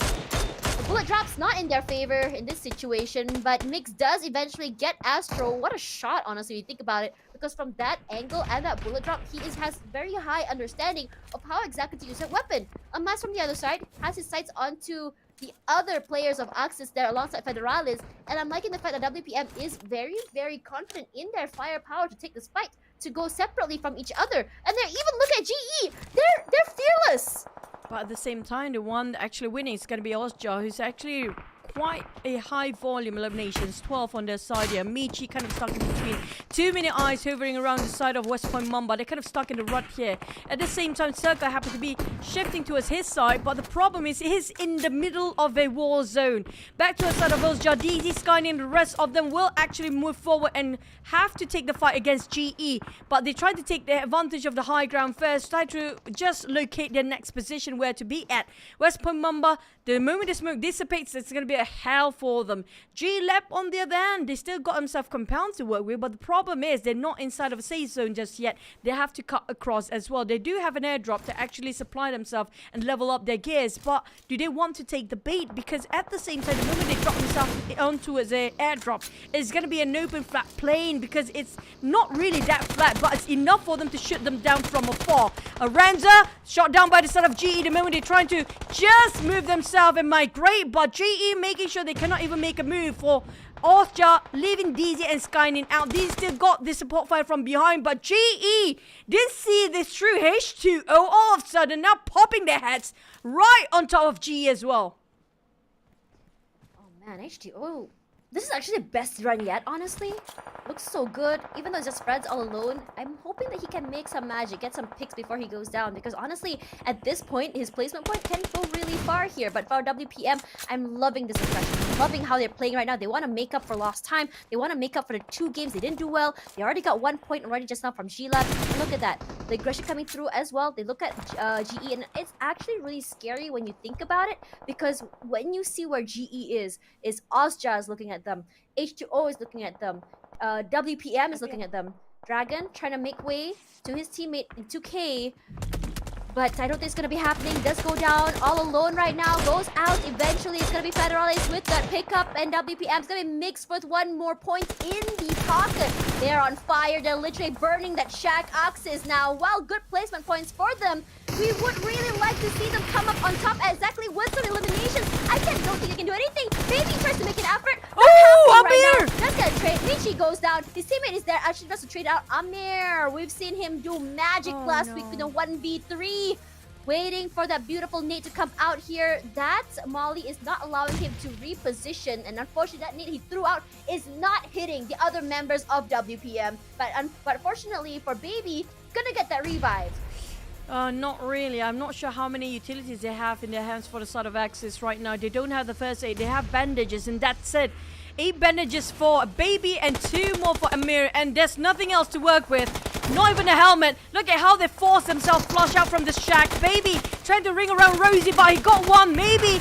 But Amir with the UMP really hanging on to his life, but that's it for Axis. There's nowhere for them to hide or run anymore. Dedicated to shut them down. WPM made it, but it's not done and dusted. It's going to be 2v2, v1v1. None of his teams actually have a 4 to work with. West Point Mamba, they are at the rim of a circle, but in an open field. GE got himself a small shack to work with. Same goes for Irmas, but he could stay this any longer. They got vehicles to work with to just run down Onin right in Skynin Osja right in front of them. Vehicles too.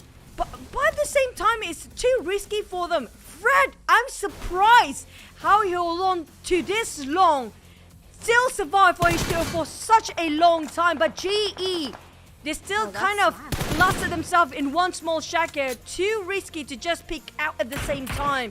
I'm not sure who's going to win this, but everybody got this in their back. We're down to 3, with A-Show finally bowing down at 4th.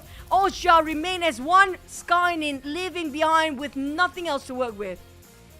I'm worried for Skynin right now. Not only is he in the bottom side of the terrain, he also barely has any cover. That rock can only buy him enough time, but with 2 teams looking in his direction, he has to stay quiet. He can be what we saw in the last game, kind of changing up the positions, maybe get an isolate, but the circle not in his favor. It is pushing up here. Like it or not, he has to be quick when it comes to moving forward here. So maybe GE can buy some time for him. Maybe GE and WPM can go in for a 2v2.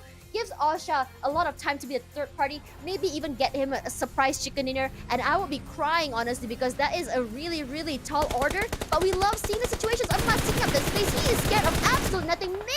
With the sprays, looking so good. Almas clears it up, but GE goes down. And now it's all about looking for the final member of Osja. Skynin managing to keep alive here, but it's gonna be really hard. He doesn't have anywhere to go. No cover, nowhere to hide. Almas goes down, beautifully done by Skynin. Skynin making it so hard for WGM to get this. Can he actually do it? He's out of bandages. All he has is himself. No healing. He's running. He's trying to be sneaky about this, running out of the way. But what's gonna happen next? Throws up the smokes just to keep his teammate alive here. But Skynin, if he lands the right shot, it may just alter the end of the story. Hits a huge shot onto Migs. Did not hit him. Migs still has 10 bandages. He's just playing for time here. Skynin eating up that space. He knows exactly where Migs is. Playing for time, going left and right. But winner, chicken dinner. Gonna go for WPM, but Skynin nearly takes it away. That 1v3 clutch. I mean, like Skynin versus 2 people in the last minute, fighting against another team early on. West Point Mamba almost lost that one when they had one person knocked down, but clearly enough just now, lucky they have extra member. If not, it's going to be a reverse all day long. But West Point Mamba, what a game just now.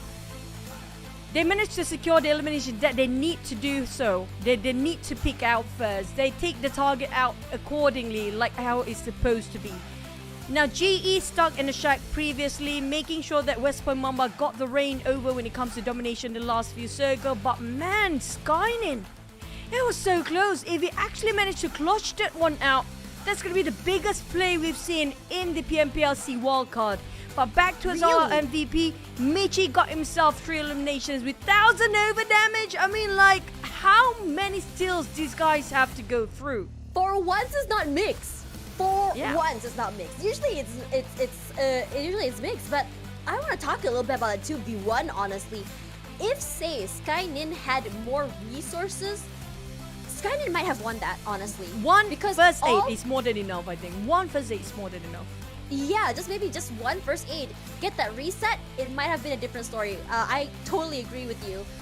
But coming down into teams to watch here, WPM and Osja, I think that they had played phenomenally. WPM playing out of their minds, honestly. They were really trying to catch up. With the first 2 games, they were knocked out quite early. They didn't get any elimination points. And that's actually one of the best things about watching WPM. We talked about how sloppily they were playing, and then suddenly their game plan changed. The adaptation happens, and they get that recovery coming into map number 4. Now for Osja, while it seemed like I felt like they were a little bit overheated when they were chasing teams outside of the circle, because personally for me, I would have liked them to hold on to the area, but it worked out in the end. But if they didn't do that, perhaps they would have had more players still left aside as we're coming into that last match just now. I mean, like, this is one of the best maps I've actually witnessed from the teams. Like, how much they... there's so many unusual rotations as well, where You remember G-Lab being chased out from the blue zone? That's so much of a commitment coming up from the other teams. But still, nevertheless, 15 elimination points. This used to be the chicken dinner points back then. But you know what? West Point Mamba said, you know what? We missed the all points, so we bring it back with our eliminations. Another team got themselves a double-digit elimination. It's going to be Austria. We got quite a feat there. 14 elimination, 20 points, making a gap between the first and second place for this map. It's going to be just 5 points gap. The other teams, though, it's either you be the victims or you be the prey. So many teams. Enigma again scoring 0 this time, Tash. I'm like, what happened to Enigma, really? They're not able to keep up with the momentum. Teams are moving fast and it feels like they're still playing in that same, I would say, same meta that was the last season's points. Playing it very safe, playing it too mechanically. Yes, they win some fights, but at this situation, look at the pacing of all these players. It's very go, go, go. Very rotate fast, move fast. And if they don't adapt, it's not gonna come out good for them. But having a look here, WPM taking back their first place spot here, 4 points ahead of GE. Honestly, between GE and WPM right now, that 4 points doesn't really show that big gap. The first place and second place can change at any time. Now we have a big of a disparity here between Sin and Austria, 68, 63, and now another disparity between SFCON 51 and 50. Now look at the bottom side here. Axis did get some extra points just now, but it wasn't enough to really overtake anyone on the second page. SKR, Enigma, TX still maintaining their, I would say their points. But looking at here, H2O is the only one that's going up. And I'm really liking the fact that even though it's a slow climb up for H2O, but it's still a climb regardless. But if you notice just now, of the top 10, out of the 10 teams, 9 teams in the top 9, all of them are the teams that actually played themselves 7 games only. So which means they will be playing for the next round as well. And the worst part is going to be the teams actually in the bottom already played all their matches for today, including HKR, Axis, as well as Viper, and the ones that actually placed themselves at 10th place just now. These teams will not be playing for the next one. Imagine by the end of today how much they will actually be dragged down later on. Because right now, the teams actually in the top contenders, in the top first page, they are the teams that haven't finished off final round still, and still got secured themselves quite a number, and it's almost hitting 100 triple digit anytime soon. By the end of today, by end of tomorrow, anytime soon, these guys can just hit the 100 points anytime they want. Yeah, that's honestly, I'm gonna have to agree with you. That 100 points is gonna be breached. And I am worried for the ones down there because honestly, I would prefer if you don't go to the lobby with 0 points. You go in with maybe 1 point by getting 1 kill even. But for Axis just now, yes, they got those placement points, but I was really hoping that before they went down, they could have gotten those extra kills. Because if we saw from last week, they actually managed to get chicken dinner, I believe. And they also actually managed to have a 1v3 situation where Amir made some magic. And we see that potential. It's there. It can happen. But what is happening right now? The communication's not there. I would say rotations have been kind of off timing at the same time. So I'm really curious to see what exactly is the team's problem, because Axis, if we look at MYSG, Axis is a pretty big name, and I'm wondering whether or not this team is being trained under the big Malaysian team, or is this something else altogether? Regardless, I don't know what's going on here, and I'm really curious if one day I'm going to be able to interview the team, because I would love to hear the process behind having those sister and brother teams. But for now, let's talk a little bit about what we can expect in the next match of Myanmar. We can hold that thoughts for a bit, because right now we're going to head on to the break. I need to take a bit of a break at the back there as well. So we're down to our final match. See you guys, don't go anywhere, because it's just a very short break. See you guys after this.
Welcome back, ladies and gents, to the PUBG Mobile SEA Wildcard Spring 2023, and I'm gonna be your caster today. We're gonna be Choo Choo and Tash, but we're gonna hop straight into what we have to offer for you guys, which is gonna be the Neon Assassin's Power you guys saw just now.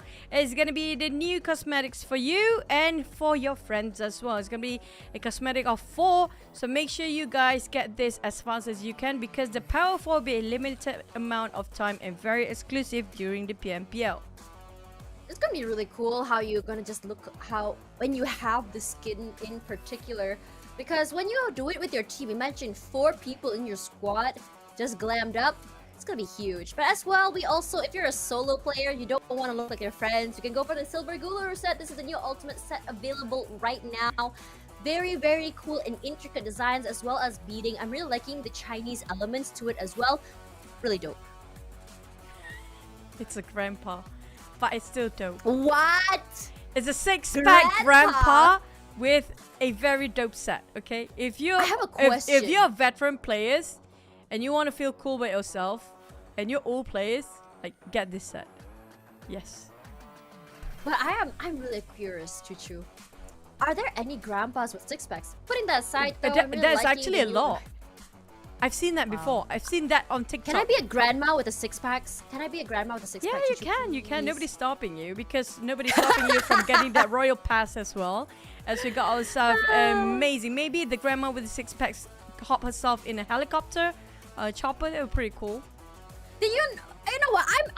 I bet when Bruce Lee was a grandpa, he still had 6-packs. Speaking of Bruce Lee, this is the Bruce Lee at PUBG Mobile Pack. Have faith in yourself. And I think that's a really good everyday mantra. Every day you have faith in yourself to do the best that you can. And with this Bruce Lee bundle, you will have faith in yourself. Because if you're not Bruce Lee, you ain't winning. And also, don't forget about the Terrafan Car 98K. You guys saw how much this weapon can actually be lethal when it comes to the big map like Myanmar, so you definitely want to get it for yourself. It's a very limited amount of time to be on sale. And don't forget to follow us on TikTok, Facebook, and also YouTube page, including our fan page of PUBG Mobile MY if you happen to be in Malaysia or Singapore, PUBG Mobile Esports, PUBG Mobile Malaysia, and PUBGmobile.esports.sg for our TikTok, as well as our PUBG Mobile in Philippines, Cambodia, and Myanmar.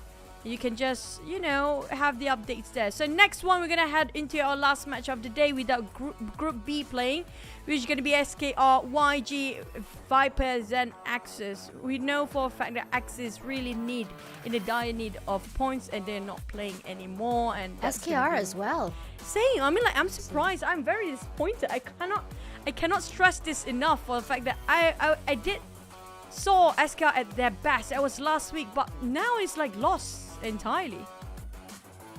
Yeah. Still 1 more day to worry about. 2 more days rather coming in here. But in this situation, not the best looking situation honestly for these teams, but coming through here, let's have a look at our positions. Now for me, I think these are very standard positions. I don't think I need to explain it. And as for GE, both me and Choo Choo chose it. I mean, like, they are... Should I be concerned here? They are very good today. I mean, like, their performance was stellar, and it was really a brilliant performance coming from GE. Same goes for BG for me, and we saw BG, like you mentioned earlier on, that you had different idea when it comes for BG, right? For me, I've been looking at them for the longest time, and this is the best season they had by far. So I'm looking for if they have...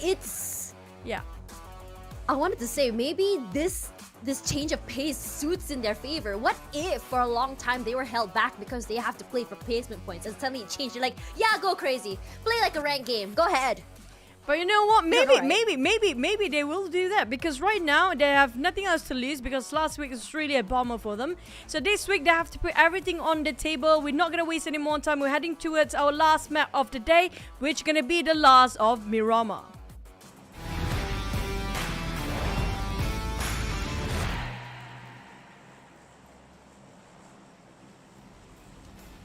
As we go into Myanmar, one final time for the night.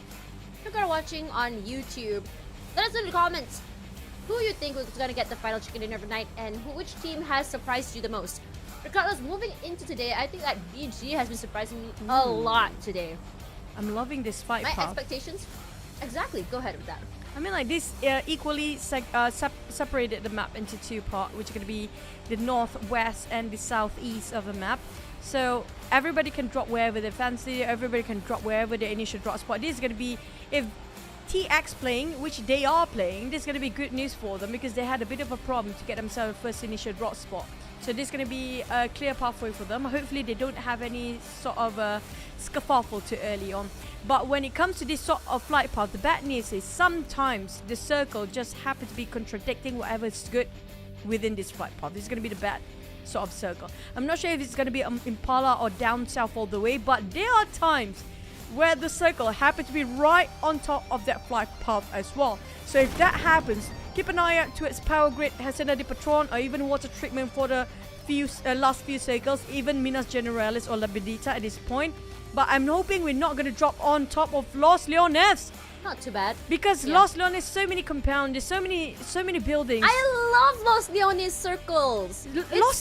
No, Los Leones, too many buildings. People are gonna hide in the corner, and it's gonna be. You never know exactly. CQCs. You have no clue which floor each team is gonna be on. You have teams in the same building, but no clue where each other are. It's the best kind of fun, urban warfare. It's gonna be really slow because everybody will hide in the corner because they have no clue where the others are. And one more thing, because of how multi-levels these apartments are, they're gonna be on the same building, inside of the same building, but different floors. And nobody wants to even what people budge. used to say? What?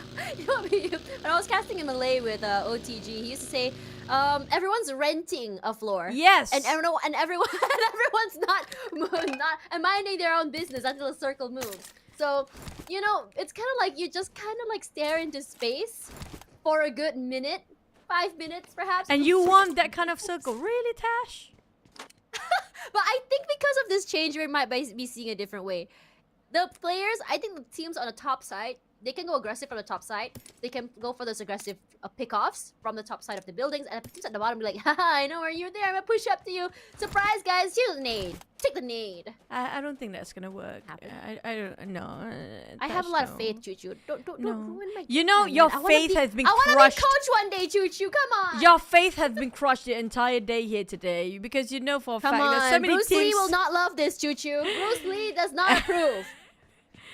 Oh man. But back towards our positions and the teams here. There are chances we might end up on top of Chumasera as well. Now, if it happens to be in Chumasera, the terrain in Chumasera is so tricky. If you had not happened to be in the high grounds of the mountains of Chumasera, you came in late, it's going to be a bit of a problem for you because the slopes is so steep, the cliff are so steep for these guys to climb up from the Chumasera town itself.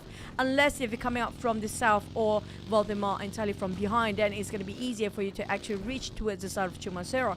But there's so many teams dropping right in the center of the circle. We're going to have to wait and see, but I don't think there'll be a lot of skirmishes early on due to how generous the flight path was.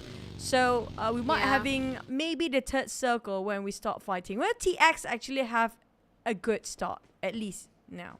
This is a nice little era they've taken, actually, I have to say. But Choo Choo, one day I will have my wish of a prison circle. One day. It's gonna happen. We did have prison circle back then. We did have. That's long ago. I wasn't here yet. I wasn't even born. I'm just kidding. I was born, but I wasn't casting PUBG Mobile yet.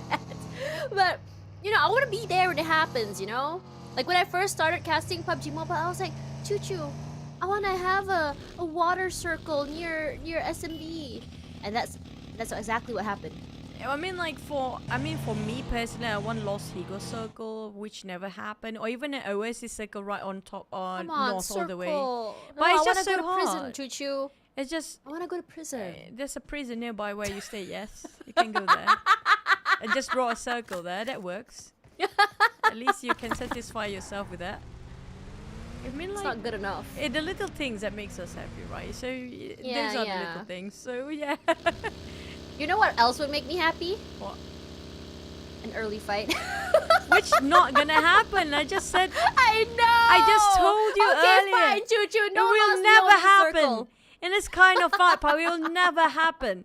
If you want to see first few fights, it's always your eyes on towards the side of TX. If they got themselves the compound safely, nothing will happen. I mean, not taking credits away from the TX, but that happened if, wow, whoa, flying cars are flipping Volkswagen. Wait, what? It just like me in real life. Oh, you got yourself. There we go. Edward, start off. Thank you, Edward, for listening to my plea. Migs so very low. Migs goes out. Goodbye and good night, sweet hints. And I am worried for WPM because without Migs, how is it gonna affect them? But Edward goes down. Good trade coming through. Michi avenges his fallen teammate. Federalis playing the long range here. Just making sure no one comes in from backside. No third party come through a little bit too early, but losing Migs early, not the best situation. And May W just running away. I think they're gonna be happy. 1 for 1. I mean, getting Migs out, huge. We did mention earlier about unnecessary fights. This is one of those. So they definitely want to part ways because it's still a first circle anyway.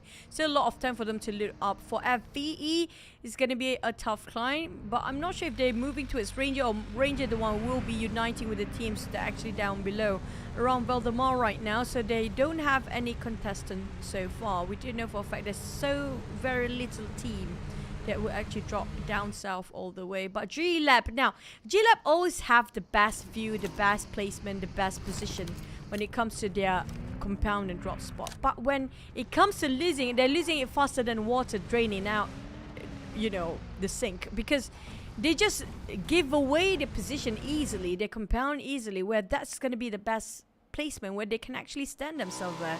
So I wish they don't make the same mistake like they did the past 2 maps at the same time. Oh, so I'm actually quite surprised for some. I'm actually kind of surprised for some teams actually still being inside of the blue zone early, but I totally understand as well. But sometimes you don't really want to take those early fights. You go far away from other teams. You choose to go into the first circle late, and I respect them for that because you want to loot up. You want to get all the best sort of weapons. That will be a 50 ringgit fine and a call from my insurance company. Thank you very much. But speaking of the teams coming out very late, right? I don't blame them because this is a very big map. And maybe the circle is just too far from them. Might as well just compound hopping while they try to transition into the circle and not rushing into it straight away. Because you know for a fact there will be so many teams already inside of the circle or they loot out those compounds. So you have to have this assumption saying that these teams already take all the loots right in front of them, so take somewhere else where there might be vacant for a bit. That's the case for SP right now. SP is one of the teams that's really great, genius calls when it comes to getting themselves in the center of the circle when they need to. But when it comes to tactical wise, their team comps is just not on par with the rest of the team that are going aggressive yet. They are quite good when it comes to defending, but when it comes to offensive side, they're not there yet. FB? For FVE, I think, I mean personally for me, I think FVE has had a pretty good run today. Not the best situation where they want to end up with, but they've been fairly consistent. They get their points, never really going out too early. They put up a good fight. The situation here, circle coming down toward the western side of Ladrilera, and there are some compounds there. No clue yet if it's gonna pull toward the area of compounds. It's gonna be the open area. I'm kind of hoping for the open area because at the end of the day, it's not a lot of compounds. Number one, and number two, fight for the compounds. It's gonna be like one team crashes and then they take a fight. Another team takes over the compound. And another team crashes, and I would really like to see an all-out warfare. It's just fun. Just now we Nothing wrong with it. Noticed about the circle. The circle was actually around Chumacera and just on the outskirts of Los Leones. You might actually end up on Chumacera. I did mention earlier about if you know for a fact that if it happens to be a hard shift south all the way again, it's going to be right on top of Chumacera. Now, FV already placed himself on the mountains of the Chumacera. Now, all they need to do is just wait there for the other team to pass by. But there's so many teams still right in the blue zone that might actually take them some bit of a time before they actually transition themselves. If that happens to be in Chumacera, that's great for FVE. If not, it's going to be really tough for them to actually climb down those high mountains. Now, back to the side of the other team, TX is going to just stay where they're at because they don't have any contenders or anything force them out anyways because the circle is quite nearby. The Mass P, on the other hand, will be visiting KE next towards each other. Now, the thing is, Kai already gave this information back to us, the team, and they start to actually have first contacts already. But SP, where would they run? Panda is really low right now, almost blown up for their vehicles. I'm not sure how much HP left for that buggy, but he's definitely jumped down from there, smoked up already. The bear will actually save him, but never mind. Chanlo from Falcon shot it from afar with a Mini 14. They didn't whiff for Falcon this time. And Jigsaw have to force themselves parked in whatever compound they can work with. But right now, they happen to be in the center of attention of 2 other teams surrounding them. Enigma with the high ground advantage. They need to put this away, taking a lot of damage, but Chanlone again with the sprays. It's been absolutely huge for this man. Unfortunately, he has to reposition himself, going a bit low. That nade did not hit anyone. Thankfully, getting that reset, he has all the time in the world to do so. Chanlone up here. He for cap. Unfortunately, none of his shots are going to be hitting him. You see a 1v1 there between Koopa as well as a teammate, but Koopa is taking a lot of damage. No one's taking care of him, and QB gonna get tagged, gonna go down. Here, Koopa tries to move forward there. Chanlone is not allowing that reposition. Unfortunately, none of his shots are coming through. Caps, huge nade! Come through, gets through. Love to see it. Caps finishes off his job, gets a nice little reposition as well, hiding away from the other members of Falcon. And I think there's no problem there, as you can kind of see that Chanlone is kind of pushing up for that revive. But it's a little bit hard for Caps to get the push up here. His teammate is 1 down. Oh man. And the other needs to be revived. Spooky with the nade. Throws it out. Does it actually hit is the question. No, it doesn't. It's a very, very unfortunate situation. Koopa from the other side. Caps as well. Finds Andrew at the end of the day. Caps as well. It's a good 1-for-1 trade here. Ring around the rosy. Chanlone. Who's going to go down first? Chanlone goes down. Enigma looking huge. And they get the reset as well. Eliminated already. Falcon. And unfortunately, 1-for-4. I'll take that. I mean, they got so many knockdown for Falcon. They were winning until that one golden nade dropped right on top of those 3 players. That was huge coming up from Caps. That's definitely the winning grenade for the entire team. He saved the entire team of Enigma from that as well. Even though they're leaving now, having a bit of a heavy toll on the side of Enigma, leaving with only 2 players remaining. But you know what? A win is still a win. That secures 4 points on the side of Enigma. This is what we're waiting for Enigma. At least to gain themselves a couple of elimination points. And this is the last round when it comes to week 2, day 2 as well. Back to the side of Vosja, right on top of Chumacera too. Not really Chumacera, on the outskirts of La Duilera. Back on the FOD side versus PBE. It's going to be them having a head-on. And PBE, I'm not sure where the rest of the other 2 players are. But Momboy trying to buy himself more time. The other 2 nowhere to be seen. We do have SP on top of these teams right now. Jigsaw and Pulley will be the third party if they want to. Oh, that is huge, but not a great situation. One boy alone. A lot of smokes in this area. Now let's look at what is happening with APG. We know a shot can be really huge with the long range shots AP wants to be. Nang with these sprays alongside easy. Beautifully done into the smokes. Kind of zones them out as one. Flushes him out of the area. Monboy is so very low. Man's probably fighting for his life right now. His heart in his throat. What are you gonna do when 2 people are chasing after you? Gets a reset, gets tagged once again. Oh man, Monboy. What are you gonna do? Beautiful, beautifully done. I'm not With sure explosion to break him out of the way. Unfortunate. how PBE managed to only survive with only 2 players just now. Maybe they're being rushed entirely by the side of, if I'm not mistaken, KE. But FOD definitely got himself secured 2 elimination points as well. Same goes Enigma. They are in the blue zone right now with 4 elimination points. But West Point Mamba got the 3. And they lost 1 man early on. It just shows how aggressive they want to get into this game. G-Lab on the other hand, they spot out GE. But I'm not sure this minivan is not easy to park with. Yes, it got 2000 HP. Tankiest vehicle that is in Miramar, but it's the slowest there is. If you want to climb high grounds, it's going to be very difficult. But we do have Chumacera town right now. Speaking of APG and FVE, FVE will have to cut across, but the circle shifted towards the left side.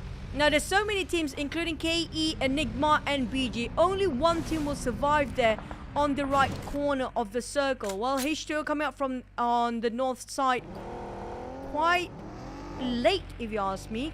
But they might actually have to force themselves fighting another team, which is going to be GE, who's eyeing over towards the other team entirely. Now, H2O, they can just part ways, go for a different rotation entirely towards their right side instead of forcing the fight here. Or they can take another fight against TX. But at the same time, the moment they step into TX area, GE will be waiting to gun them down.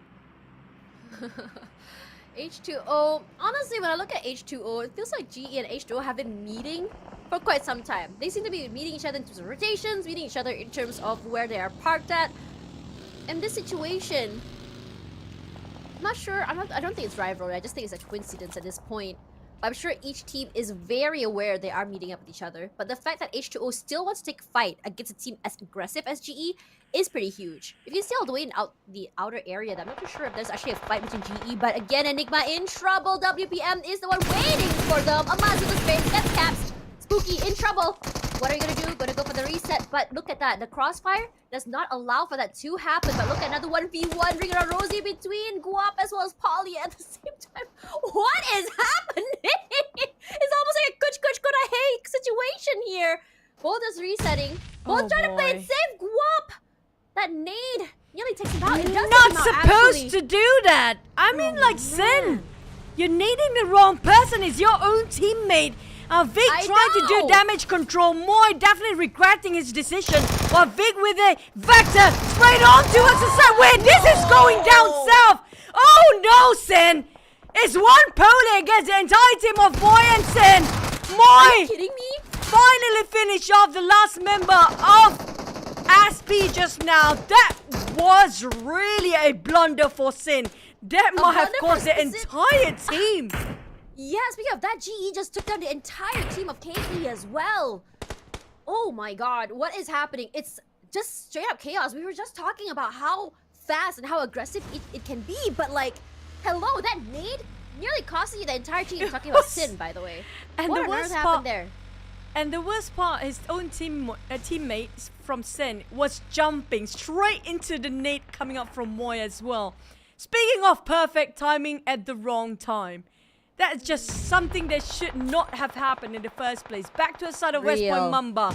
They are on the rampage. They are on a steamroll. They are trying to get for more. As Michi scouted out those coming up from Sin and maybe BG, MH will be under his crosshair. So it's going to be him trying to hold this angle. Holy Lanju trying to recuperate himself. Same goes for Vic. But Irma's scouting out towards the side of the different angle entirely. H2O spot on What a GE spray. side. That's a perfect crispy spray. It's not even whiffing. Straight clean execution coming out from Toki.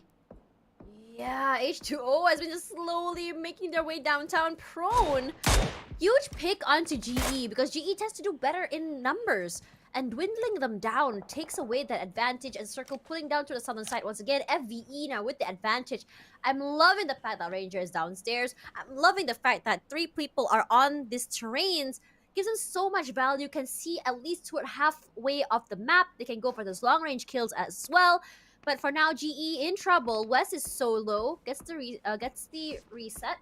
No worries at all. You can see May W is close by for BG.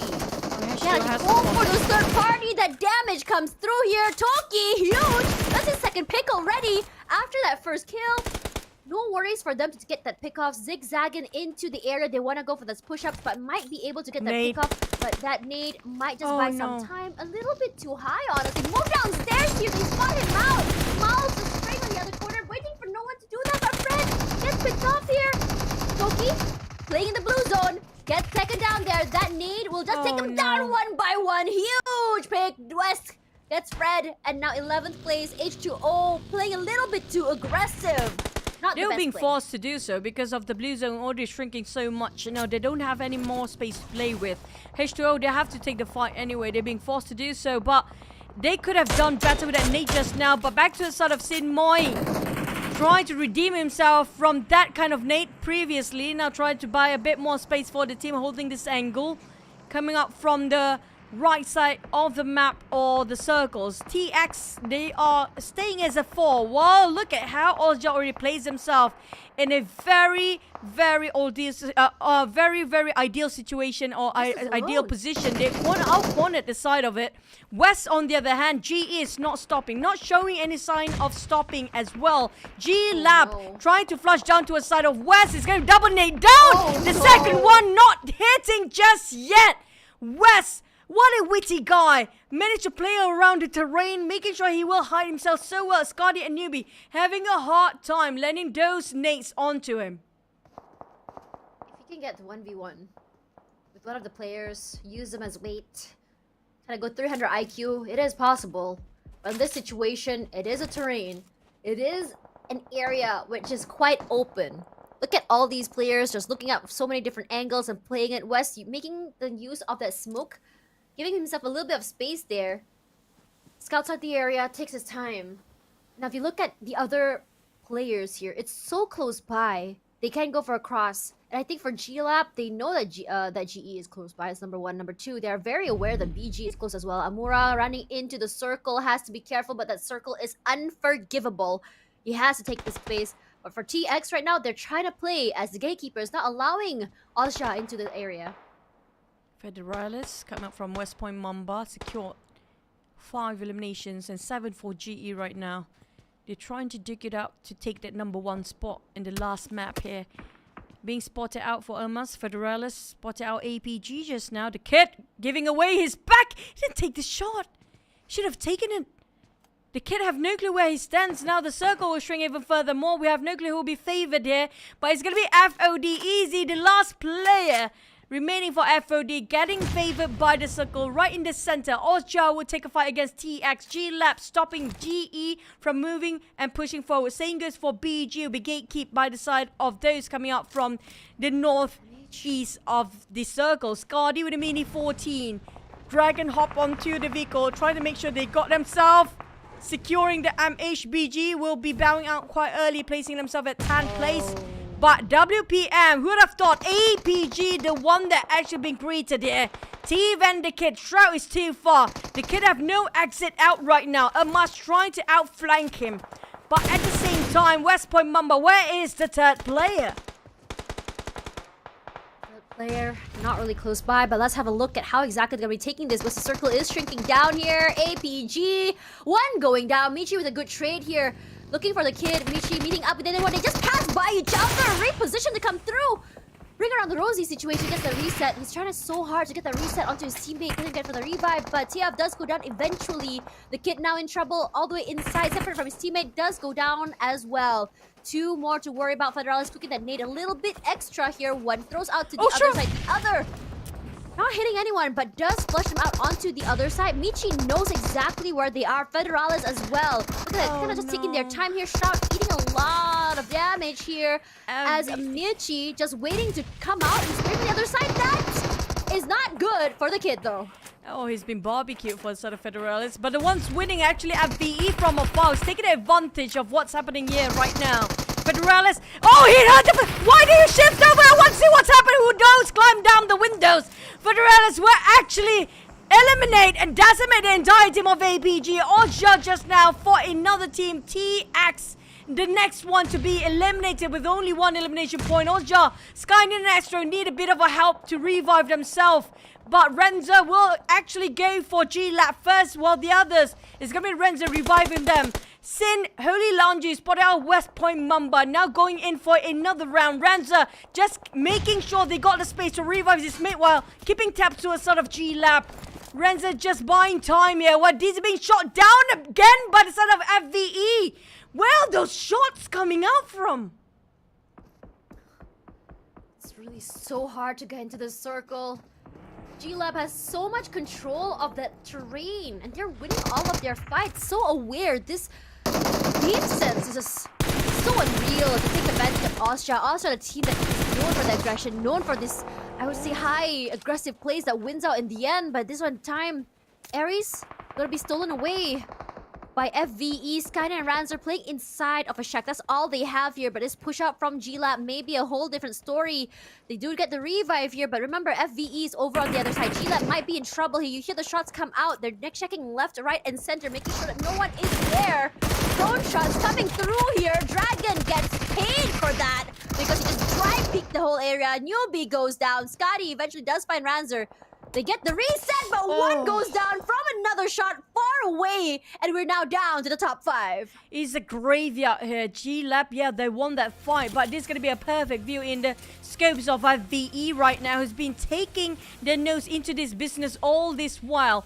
FVE, they have to be extra careful. They are a bit segregated with Moxie on the lower ground, actually. They're too far separated. With Moxie now joining and just gonna reunite with the rest of the team. Got himself an extra bonus along the way with an airdrop. Definitely got himself a huge upgrade of loot. But we do have Sin nearby. We're down to only 5 teams with FOD still quietly the one on the northern part. He's alone, but he can take his business into this as well. being a third party all day long. Roll with a sniper. Trying to shoot down on Moy on his knees with Michi. Spot him out first with West Point Mamba on the roll. Federella's pretty low with his HP right now. Got a bit of a reset for himself, but Easy's right across him. Not yet. It's quite too far, actually. Sin got himself on top of West Point Mamba. FVE, they got this in the back. They got the firepower. They got the manpower. All they need is to close things up. Oh, G-Lab started off looking so good. Now G-Lab's in trouble.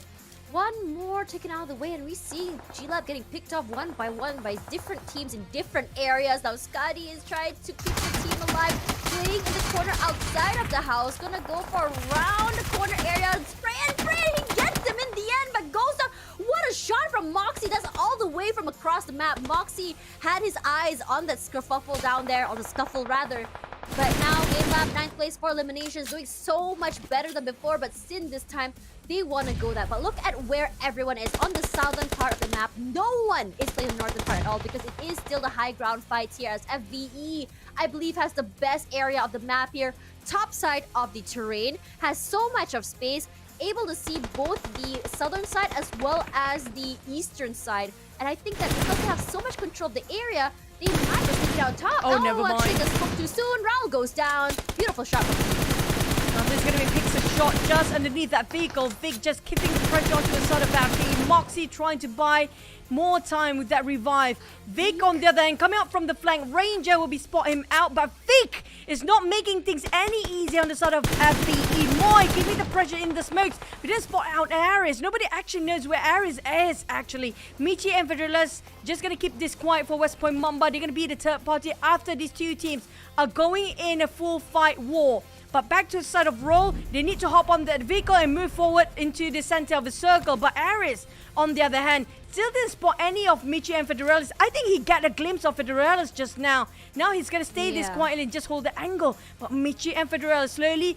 approaching to a side of Holy Lanju. Holy Lanju on the other end is a bit too far, but that nade will not climb up the hill. Federella's and Michi. You saw how hopeless and helpless that nade's being tossed around. There's going to be smokes just now. But Vic gonna push forward, put it out, clear side. He's gonna spray. He whiffed it a bit. Vic on his knees. Oh, that moving vehicle.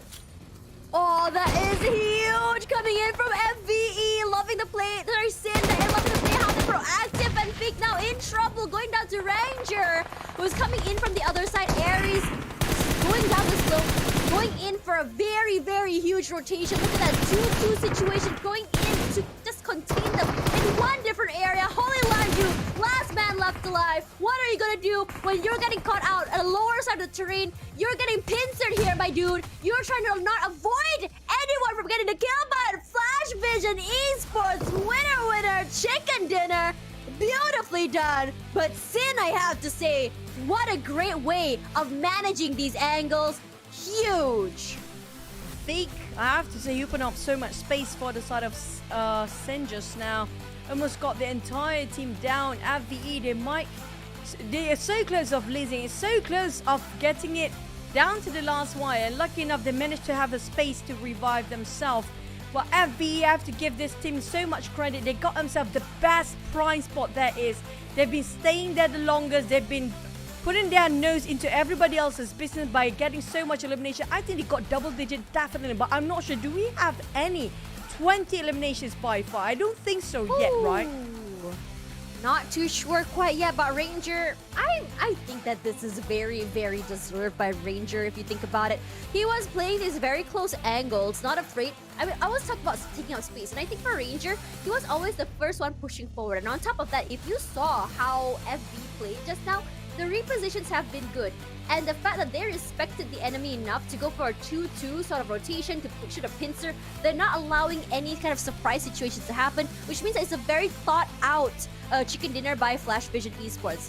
And because of that as well, if you remember for FVE, Moxie did some very, very long range shots from the other side of the map, which means that every single player had their eyes on the prize, had their eyes on every single team, every single fight, just ready to just steal a kill whenever they can. But teams to watch here, FBE, WPM, G-Lab, and Sin. And I'm glad to say for G-Lab, this is their redemption match for today, because it feels like they have been kind of struggling, and it feels like finally they found their momentum. And I just hope that this is not going to be a situation where a normal flight path and a normal circle is gonna be this outcome. Because I would love to see a really good sort of mid-round, what's the word, adaptation by them.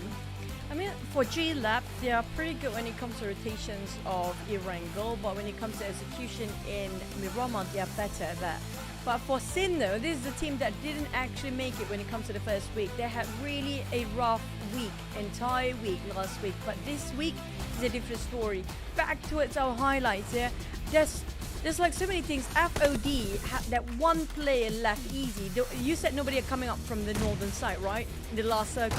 There is one FOD easy. And he got flipped quite a bit because of how he just exposed his position when he tried to, you know, snatch away as a third party. Yeah. I wanted to say that Nate just that was honestly, I would say a very, very big mistake. But at the same time, I feel like Sin really redeemed themselves in this game. Because we talked about big mistake. We talked about that was sort of like a situation that shouldn't have happened, right? But that, in a lot of teams, in my opinion, is that these teams can kind of get tilted. They kind of just go downwards in terms of their mental. But that idea of playing better after that mistake really showed up for them, for Sin rather. But looking at FVE, you were talking about 20 kills, I believe. Was it GE or I didn't Sin know. now? I thought they got quite a number of knockdowns, but they didn't secure. Yeah, but they didn't get to get the kills. It was all kind of stolen from so many different angles here, and that's what I was talking about earlier, right? You think like these teams would have like multiple kills or just more than you thought, but it didn't happen. And I think this is more because of how hungry teams are for those kills. We're seeing a lot of third parties, a lot of kill steals, and I love it. But right now, WPM and GE will be maintaining their points, but look at how far ahead WPM now. You were right, Chuchu. By tomorrow, double digits, 100%. I was expecting they ended up with a double digit today, but it's so close, just 2 points shy from 100 point anyways. But if you compare with the first page down to the 10 plates, that's like 50 points almost in difference. There's so much of a gap between the 10 place and the first place. Imagine how the second page will have to play catch up here.